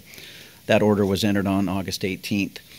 After receiving the order on August 22nd, Mr. Hurt sent an email to staff questioning the violations and indicating that out of curiosity he was wondering why someone who was no longer a candidate was being fined. I explained to him that the C1 and F1 were required filings. As a prior candidate, he has sought several different offices, including 2 times for Bellevue City Council in 2013, 2015, and 2 times for state representative in 2012, 2014. Both of those instances he filed the C1 and F1, although in one instance he did receive a warning letter but no hearing notice. So this is his first occasion for a violation. He indicated that because he had 0 chance of being on the general election ballot, he thought that the PDC requests were more, quote, pro forma rather than real, and thus he neglected to spend the time required to respond to the request. He thought they would be of little interest to the public and to the voters, and he added that he has never accepted a single contribution to his campaign and that his only expenditures have been his filing fees and a few dollars in one of the earlier campaigns that his daughter had to print some cards to distribute. He sent one additional email and appreciated the offer to participate in the hearing. He said he couldn't participate in person and had difficulties hearing that would probably preclude him from participating by telephone. I told him that I wear hearing aids, I have a problem, and the commission's cognizant of those type of things, but he felt he couldn't participate, so I told him I would present those facts. Based on those facts, staff would recommend you affirm the decision upholding the 2 violations as well as the $500 penalty and deny his request for a review. And I'd ask you the same question as in the prior matter, the communication with him prior to the hearing? Would have been through the email communication that Chip and Jennifer and our outreach folks used to contact candidates, let them know about the filing requirements, and then the warning letter that would have been sent a couple weeks prior to the hearing notice. Okay. Is there a motion or any further questions for the staff? All right. I'll entertain a motion at this point if there are no additional questions for the staff. I'd move to deny review or reconsideration of PDC case 6786, William Hurt, And affirm the, and affirm the initial order. the initial order. Thank you. Yeah, I would second that. All right. It's been moved and seconded. Is there further discussion? Well, I thought John's position on the last case was, I sort of agreed that it was pretty close to deserving a penalty. This is on the other side of it. I mean, this, in terms of knowledge about the system and level of sophistication, there's really no excuse here, and so I don't have any trouble affirming the order. Especially since the presiding officer did such a good job of it. And I just don't feel, I don't see anywhere where our statutes, our rules, or anything gives the candidate the choice. And because he or she doesn't feel the information's worthy of reporting, that they're not going to report. And that's a little egregious to me. And I feel when you file to run for public office, in this case, governor, or in the last case, I guess the House of Representatives, it's a big decision and it's a big commitment. And there are rules to be followed. And I would add to Katrina's point that we often hear from folks, present company included, that the F1s include a lot that we shouldn't all have to do or things along those lines. So it's a statutory requirement. It's not up to the individual to make that choice.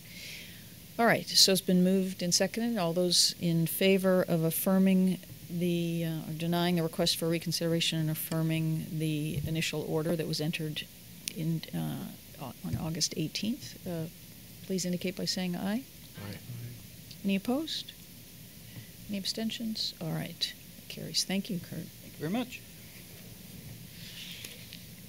All right. Chair, can we take 5 minutes? Yeah, I don't know, I think we have to discuss.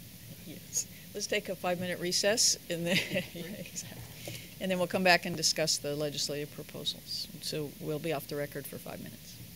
I'm sorry. No. Please. It's hard enough to drive from Comanche. Now you make me sit here for 2 hours. I'm just figuring you'd talk fast. Yeah, well, you're right.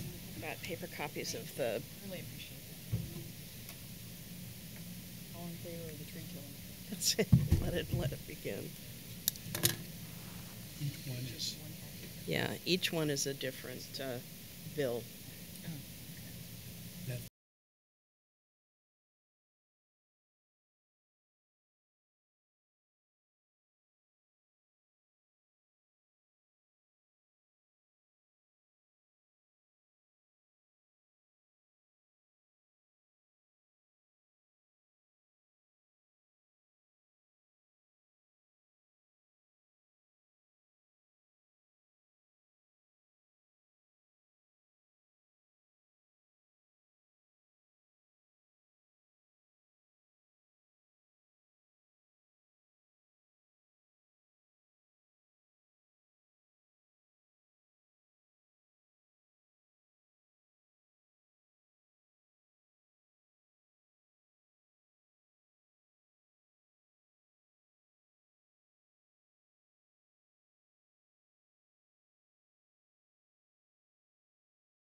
right, we're back on the record, and we'll take up next proposed legislation. Okay. I wonder if Lori wants to be in on this too, although we can start. Let's start with the one that I think is the most challenging, and that is 106 concerning campaign finance reporting.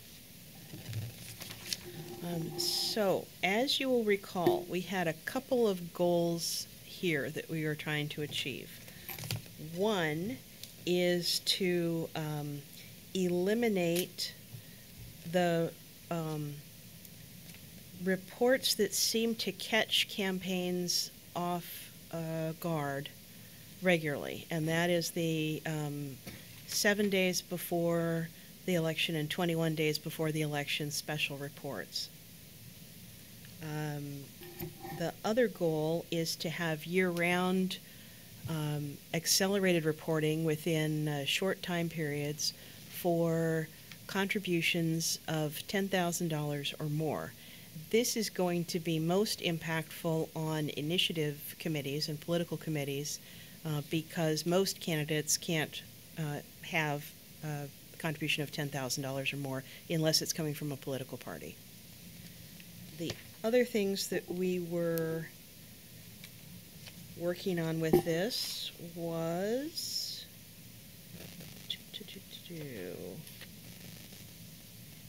what else were we trying to do with this one, Lori? I didn't hear what you said at the beginning. Sorry. This is the campaign finance reporting and what we are trying to achieve here. I know we were taking out the special reporting 21 days before an election and 7 days before an election and getting everyone into more of a regular 10th of the month reporting structure. I know we were adding a requirement to do accelerated reporting, fast reporting of contributions of $10,000 or more, and I can't remember what the other things we were doing in this. To repeal the timing provision for the large contributions given to a committee right before the general election. And that was to coincide with a prior federal court decision that we had saying that we could not limit the contributions going to ballot initiative committees. Yes. Unless the state provided a better rationale for so doing. Yeah, whenever that. As a point of personal privilege. Okay. Well taken. With all of these proposals, since we just have the bill request drafts back from is it the Code Revisor's Office who develops them? We haven't shared any of these specific language with stakeholders, but that will be the next step.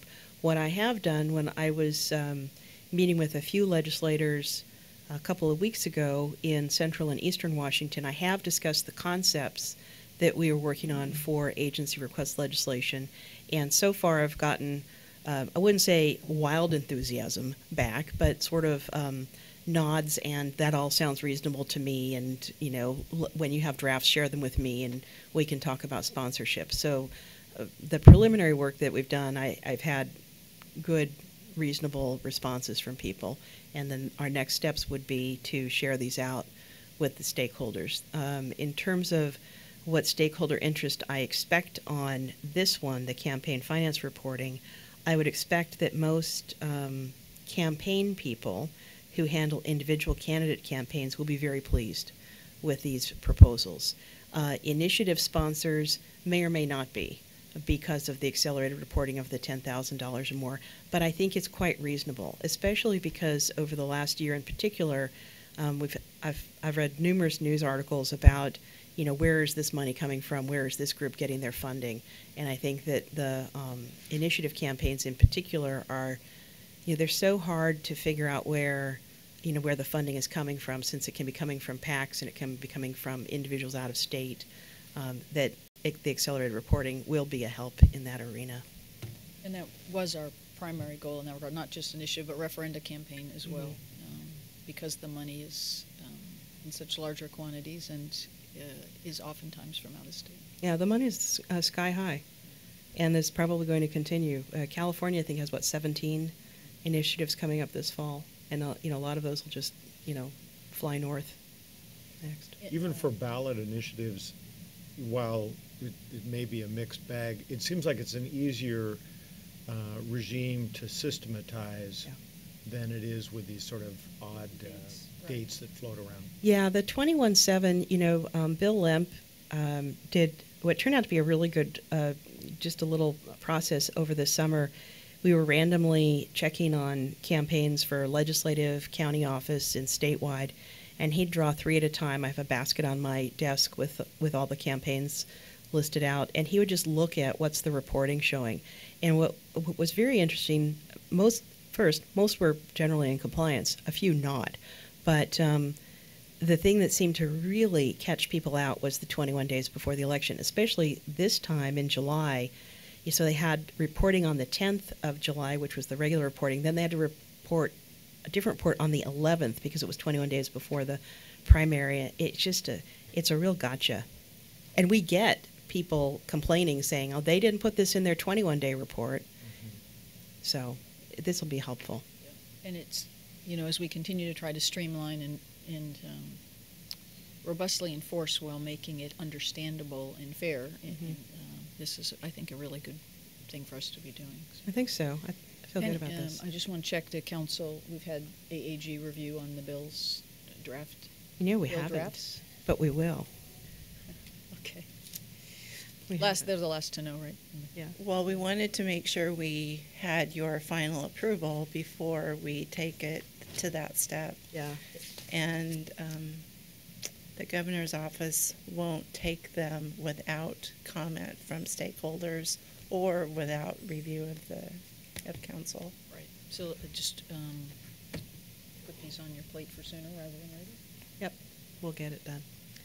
Okay, then let's look at the next one that I think is the next one in difficulty, and that would be Financial Reporting 105. So these are various changes to the F1 reporting requirements. So the first, in Section 1, would allow a modification to last for the term of office of the person rather than having to be reviewed annually if there was no material change in the circumstances. And again, just to remind folks, these all came from our strategic plan work and our discussion of what we could do by rule and what we needed statutory change. Section 2 is that clever fix, I think, for people who are hired in December, normally who would have to file an F1. They normally have to file within 2 weeks of being hired. Then, by April, they have to file again for the same time period. So this allows them, if they're hired in December, they can wait until January to file their F1, which means they will have covered their yearly report requirement. Can I mention one other in between those two? In terms of the brief enforcement hearings, we also are amending the opportunity to have a brief adjudicative proceeding, whether it's an initial request for modification or a renewal. As that distinction didn't seem particularly helpful. Right, So. thank you. Yeah, that's in Section 1, subsection 3. And I guess, again, I should state, so all of the modifications then could be handled by brief enforcement, but the person hearing the modifications could always bump it over to the full commission for a hearing if there was something controversial, or if the modification was denied, the individual would have the opportunity to request review by the full commission.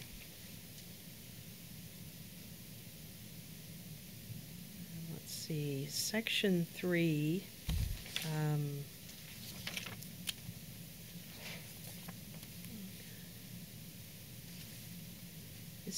Lori, is Section 3 the one that changes the dollar amounts? Section 3 changes how investments, what value is used for reporting investments. Right now,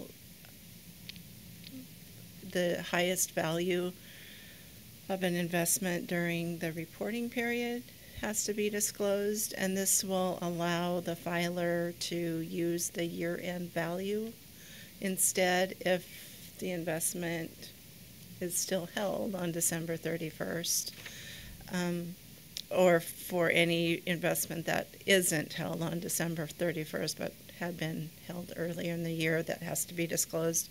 They'll still have to use the year-end value. You'll see some changes to dollar amounts there. That those are simply incorporating inflationary adjustments that the Commission has made since the last time this statute was amended. And I also like the simplification of the mutual fund reporting requirement. That's also good common sense.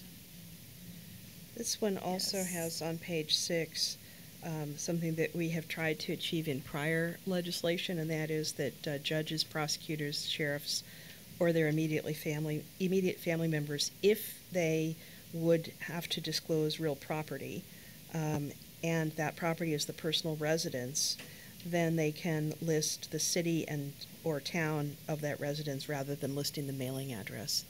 And this has been a security issue, and it may also reduce the number of report modification requests that you get if we're successful. I should say, when we ran this previously, my understanding is that some of the news media had concerns about this, and so what we'll do once we are in stakeholdering is we'll deal with that directly and make contact with the Seattle Times and some of the others and ask about their concerns. They may still just not like it, but at least we'll get it out there early.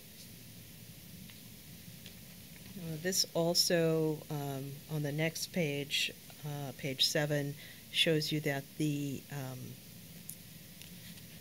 scale or chart for the valuation of assets would go up to a higher amount. Currently, I believe it is just under $200,000 at the top end. So if someone wanted to get a sense of the assets of the public official, you really don't learn very much. And there's a big difference between assets that are valued at $200,000 versus, several million.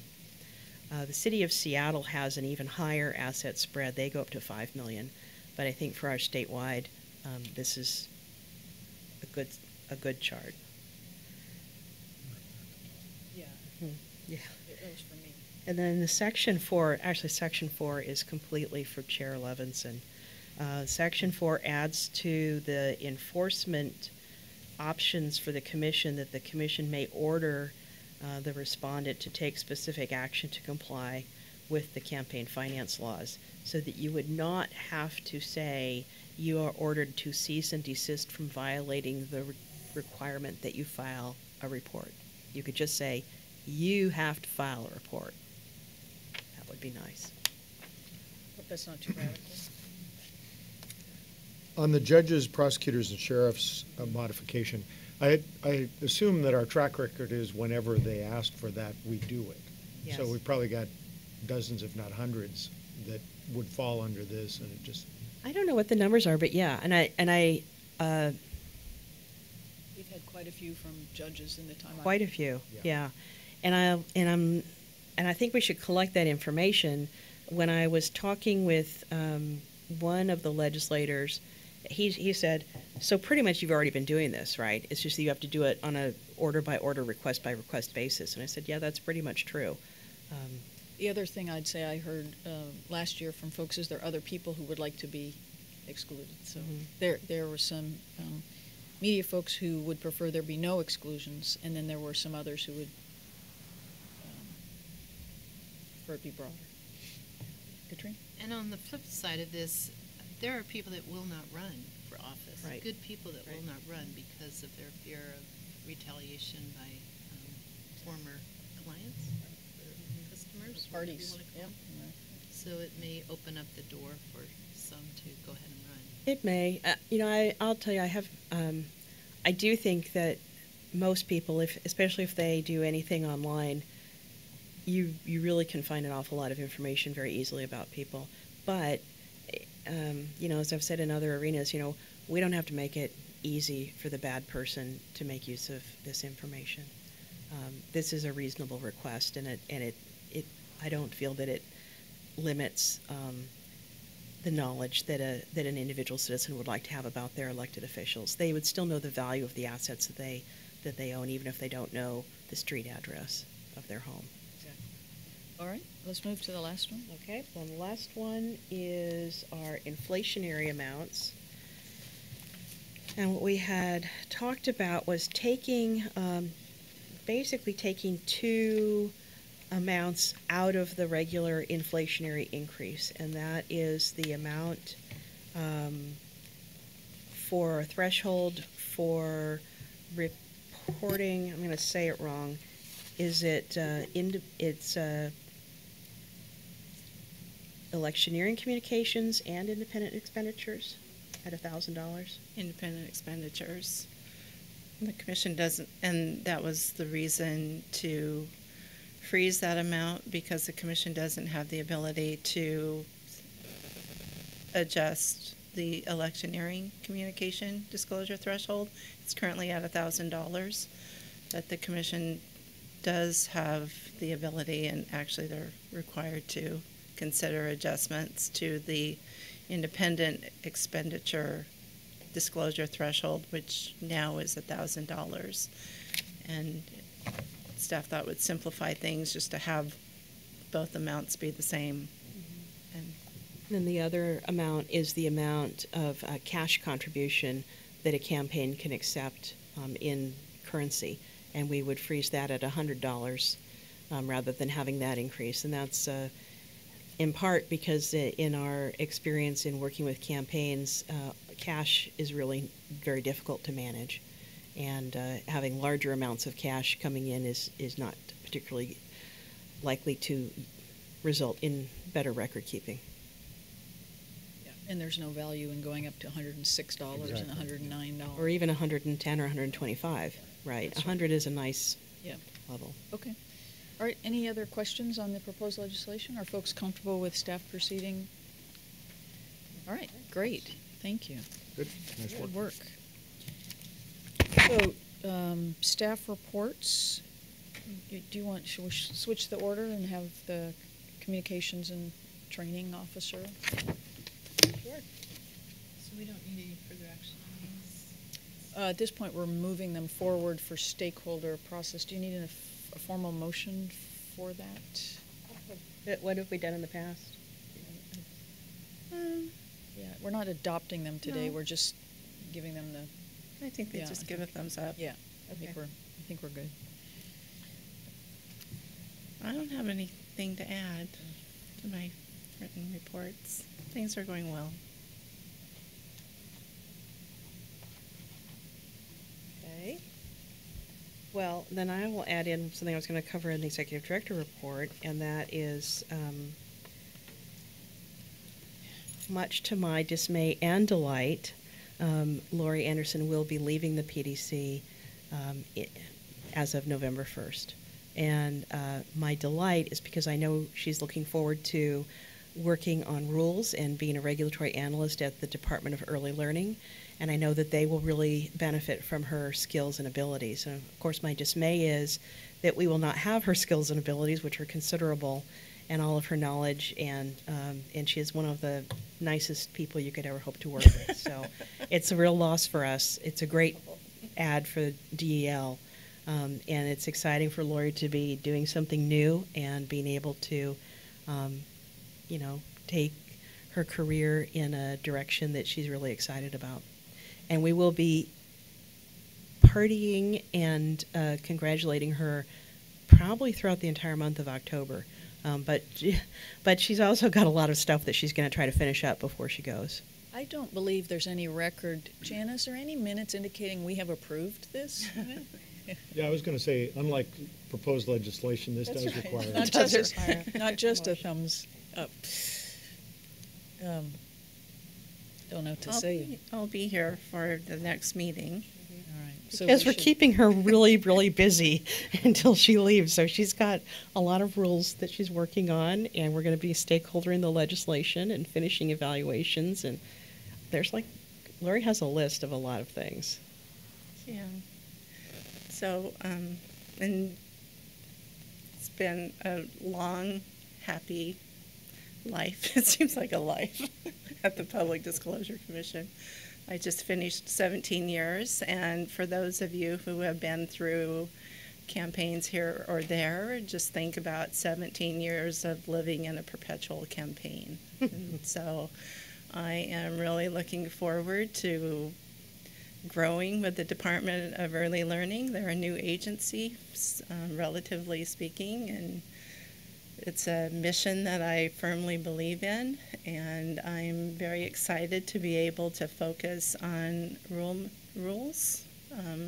I really appreciated the opportunity to work on rules here and develop that experience, and it's been really great, and I'm looking forward to being able to focus on a particular program area, and it's just great. And sadly, I'm also looking forward to working in an agency that will probably be better funded than the Public Disclosure Commission. Well, but like Evelyn said, I'll be here for one more month, and I'm telling everybody it's so that I can be working up towards the election, but not to have more parties. Well, we may still have we one will party. we will speak more at the October meeting, but this We is can a be in denial a little bit longer. Yeah. Evelyn can't, but we probably could. And just to tee it up for you, the Governor's Blue Ribbon Commission, are you aware of that? Well, that came up during my one of my interviews, the first one. I said I'm very familiar with that commission, and I was thinking that we'll probably continue to work together, Commissioner. Okay, well, there are no words, so we will try to come up with some before October. Don't feel that you have to. No. I mean, this is thank you. You want to do James's report? Sure. Okay. Unless, oh, I did want to touch base on one thing, just to make sure we close the loop on. So at the last meeting, we had quite a number of proposed rulemakings and other things where we said to come back at a future date. Mm-hmm. And we didn't articulate what When? future date. So I would just appreciate follow-up by the staff team on all of those to make sure that we've got them plugged in where it's a logical point in our calendars and we don't lose track of them. So I don't feel the need for us to dictate which dates, but just to make sure that we have that teed So up. I can tell you that everything that made it onto the development schedule for the last half of 2016, I expect to, provided that you're happy with the drafts of the enforcement rules that we bring next month, I expect all those hearings to be happening at the December meeting. And Evelyn mentioned that I'm going to try to finish things up, and including all the orders that drafting, or working up the orders that will be filed, so someone can just file them. And there's one more interpretation that was on the list dealing with signatures, petitions for gathering signatures, and when they would be considered to be political advertising. Other than that, there were some additional items that came up on the list of priorities that weren't given actual dates of when they might be accomplished. And I think it's really going to depend on the staffing that is in place, and when staff are chosen to work on rules, when those things can be prioritized. So there may be a better idea at the October meeting, or it may take a little bit longer than that. I think we had, I think we had at one point on our, the working, or at least the working calendar that I look at, that we would do a rules review every January and June. So I think logically January would be a good time for us to take a look at where are we at with the rules that we, had previously been developing, that we did a hearing on in December, what's still left to do, and, maybe prioritize at that point which ones we want to take up. And by then certainly we'll, have a better sense of what our skill set and resources are here. And if we have a master rules amendment list that we could sort of just keep a tracking list, so we could all know kind of where we are on them, and then what's still pending and open. Especially there were a few projects we had in there that, like the one that required working with the school district, that we said we were going to wait till a better time for them. Yeah, so just making sure we have those in a format that we can easily. Yeah, we've got our list that we did, our prioritized list and numbered list with me. With the status. So, this isn't going away. We'll continue working this, and probably we'll continue also adding to it as we go along and update. Yeah. James? First, I'll say I am as speechless as the commission about Lori's departure, and everything that we do. Really, Lori is the business owner of 90% of the IT work that goes on around here, and has been instrumental in our ability to deliver all of the work that we've done over the last 2 years. And so I'm still in denial and don't know what we're going to do without her either. And I wish I had some kind of veto power. We could change the locks or something. So that said, my report to the commission for this month was pretty lengthy, and I won't rehash a bunch of that. And so I figured, though, I would give the commissioners a chance to ask questions, because there was a lot there, or if there's any particular topic that you'd like me to talk a little bit more about, I'd be happy to do that as well. Questions on IT projects? One in particular that I'm passionate about is the open access. So it's great to see that move up the list. Do you have thoughts about the stakeholder outreach on that one that might be a little different than for some of the other projects? In terms of process, no. I think that the same kind of process will work. And Lori and I have talked about that quite a bit. And up until a few days ago, of course, I thought that she was the business owner for that one. So we're going to have to figure that part out. But luckily, she's going to be here to get that rolling. And for the lobbyist application, once we had that rolling, had the group of folks, it was a little bit easier for me to manage the stakeholder interaction. So timing worked out really well, that she's going to be here to get us going with that group of folks. So I think we'll be in a good position.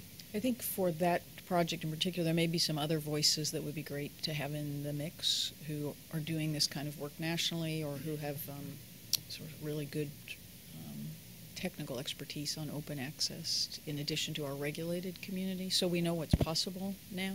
Yeah, you might notice one of the things that we're going to do during the first phase is that research about what's going on, not only in other governmental agencies, but what's going on in the private space as well. Because I think there's a lot to learn there. Well, and I know, James, that various media people, reporters, have talked to you about open data and about how we're going to work on our system, and I'm assuming that you've kept a list of all of. Yeah, actually, I have a contact list of folks. We have 3 external folks right now that have been kind enough to contact us and collaborate with us about scraping our external data that are doing their own thing to pull in that data. And so, yeah, we have a contact list of folks that have expressed interest in how we publish data, and they're included in the group of people that we're going to be working with. Thank you. Other questions for the IT team? How far out on the horizon are things like F1 and C3 and C4? I mean, are those in somebody else's lifetime, or? Hopefully not. Well, you're forced to be here for 5 years, so they're within your lifetime here, Commissioner Johnson. No, I've not been appointed for a 5-year appointment. Isn't it for 5 years? No? We'll have to work a little quicker. They are, out on the horizon. We have all of those projects roughly sketched out about when we need to address them. One of the things, though, that, of course, I'm really interested in doing is, as we approach those things, is saying, how can we think a little differently about these too? And so that's one of the things that I mentioned in my written report, is about envisioning how we might do the public agency lobbying different to take advantage of the work we've already done, and maybe actually make that happen sooner. And if that happens sooner, we know that the F1 is a pain point for customers. The campaign finance reporting is really in the best shape of anything that we've got out there. But again, I think there's some points where we can think differently about how we do things. And so, for example, the last minute contributions, and I know that the Commission is looking at that right now, is a separate process with a separate set of data, and how to find things is difficult. And there's a great question in there for us about, just because we had to implement this as a separate thing at some point in the past, why isn't it just part of campaign finance reporting now? And would that help us to alleviate problems with those applications, not by doing a bunch of work, but by figuring out how to re-engineer the business process, so we simply fold those things in. And I think that's always the starting point for us is, yeah, the technology, it's hard for me to say I'm a technology guy, but the technology is not always the answer. The answer is first to look at what do we really want to do, and then say, how do we get technology to help us out with that? And I think we have to do that at every point along the way. Well, the downside of your nice work on the lobbyist forum is it just increases impatience to get up to that level on some other areas. Yeah, we learned a lot during the development of the application that I think is going to help us speed along. We did a planning meeting to put together this draft plan with the team, and we tried to come up with some strategies to say, how could we do one of these other smaller projects at the same time? Is there any possibility for doing some concurrent work? And given the staffing levels that we have and the size of the query system project and the fact that it's so publicly visible and the thing that people have just been clamoring to get, that it just wasn't a smart decision. It increased the risk there too much to try to do something else. And so I hated to have to say, this is 9 months worth of work where no major work is going to happen on anything else. But I think it's the smart decision given the resources we have and how visible that project is. Okay, thank you again for You're welcome. continued good work. We have just a couple minutes. Do you want to talk about the enforcement matters? Yes, so you have our, well, I should apologize. You don't have a written enforcement team report or an executive director's report, although I've got some notes here. I simply ran out of time, but I did get I will tell you, our 45-day letter process is really impacting ability to get other things done.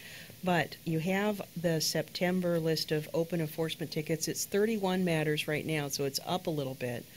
I'm not too concerned because the newer ones, some look like they can resolve reasonably quickly, and Jacob Berkey has already given me some drafts for Clark County Republican Party and a couple of other matters.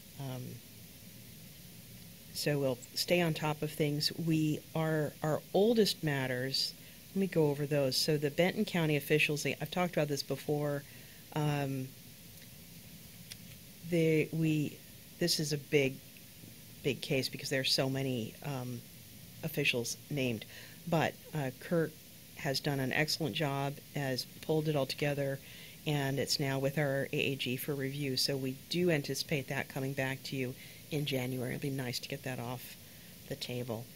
Grant County, same sort of thing. Phil has done a really good job. He is reviewing some final bank info and drafting the ROI, and then it needs to go to our AAG for review. He was thinking this might come back in December. I didn't put that on the list because I'm not sure that that's true. I think would be nice, but I'm not sure that that's going to happen.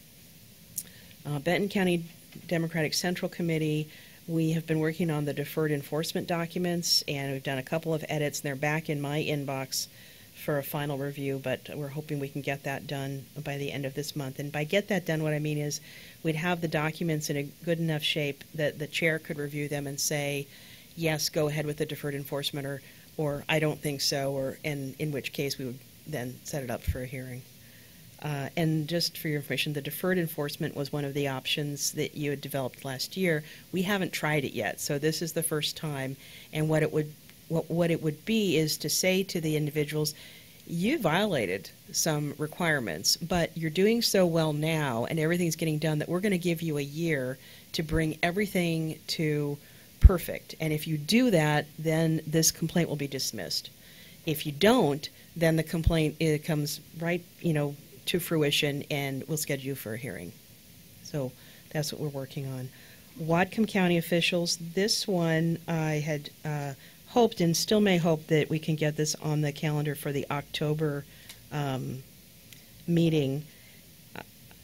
We slowed down again a little bit this week. We were going to do a scheduling conference this morning, but this one has 5 complaints that were filed with the PDC first.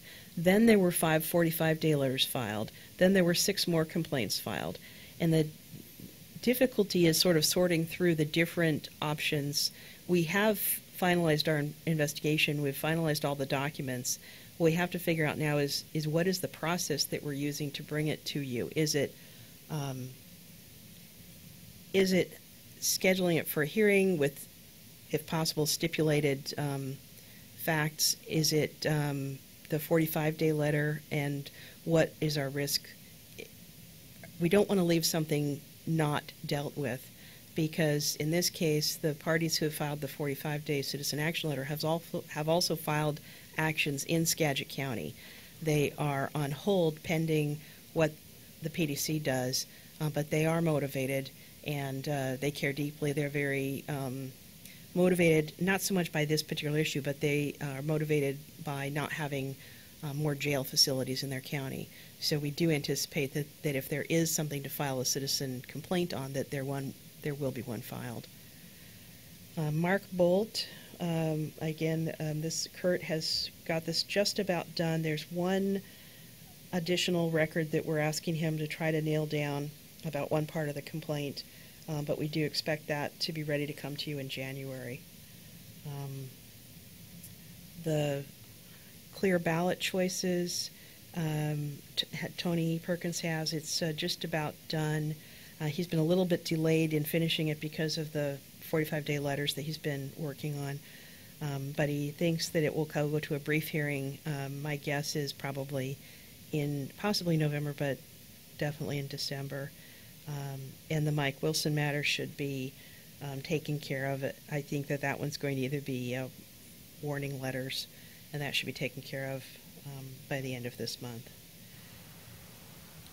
The Ann Rivers matter, which is the next one, this one is from earlier this year, and the complainant is not at all happy that it's taken as long as it has taken for us to get through this. And it is a very complicated case, but we do think that we'll have it to you at the December PDC meeting. Now, this is one where optimally I would have liked to have been able to get it to you by today, because she is up for election in November, but we just haven't been able to get all of the materials finalized, and I was uncomfortable bringing it to a hearing 2 weeks before the election. I didn't feel that was really fair either, since we've had it for so long, so we thought we would bring it to you in December. And the others, you can see, we're making good progress. I think over the next couple of months we will really cut down on the older stuff, and I'll give Jacob credit for this. Largely through his efforts, we're really staying on top of the new stuff too. So I feel okay about this, but I'll tell you, we have been impacted by the 45-day letters. I sent you an email, I think, earlier this week. We have 2 new ones that we are looking at. One involves the Freedom Foundation and their activities with regard to Initiative 1501. The other is with regard to the Olympia City Council, particularly the City Council members, because the city filed a legal action to challenge a local ballot measure that is on the Olympia city ballot regarding establishing a city income tax. And so that one is similar to the Port of Tacoma issue with whether it's appropriate for the city to use public resources in this manner. So that's what we have coming up, and those two, the Freedom Foundation one might need to come to you in a special meeting because I think our time is up on that by October 14th. Olympia City Council is up, I believe, on either the 23rd or the 22nd of October, so perhaps we can get those two together. I should mention, too, we're having a little bit of a process strain in clear communication with the Attorney General's office on when the Attorney General wants the PDC to review something. So far, his preference has been to get the input from the PDC, and I'll talk about this a little bit before we do our afternoon 45-day letter matters. But we haven't got our timing down yet, because sometimes he hasn't asked for our input, but in order for us to do the work, to be able to give input at some point down the line, we have to start the work now. So my practice is that I'm assigning these and starting them like a review, because we certainly have an interest in looking at these matters anyway. They're our subject matter. And then we're ready if he asks for our input. And we'll continue to refine that. Also, I should note on that, the Attorney General's office is establishing a campaign finance unit that will be headed by Linda Dalton. It will have one other attorney, a paralegal, an investigator, and a legal assistant. So they are significantly increasing their resources, and that may result in fewer of the 45-day letters coming to us. They may handle more of them that have just purely legal issues they may handle internally. So that may change things, too. Any questions? A conversation with them about that, because, this ad hoc approach without any understanding of what the policy choices are is not a good relationship. Right. Yeah. We'll start with the meeting that you had suggested, and then we'll take it from there. Good. So anything else on enforcement? Nope. All right. Okay. So I think we'll go ahead and break, and then if we have more to finish up, we'll do that after the enforcement matters. So we will be in recess. We'll be in executive session, in a working lunch for discussion of matters allowed in executive session pursuant to RCW 423110, including but not limited to discussion of enforcement matters, pending and potential litigation with legal counsel, and review of performance of public employees. Possible action regarding pending litigation or other matters properly discussed during executive session will be taken following the executive session once we're back in public session. So with that, we'll go off the record and we'll reconvene at 1 o'clock.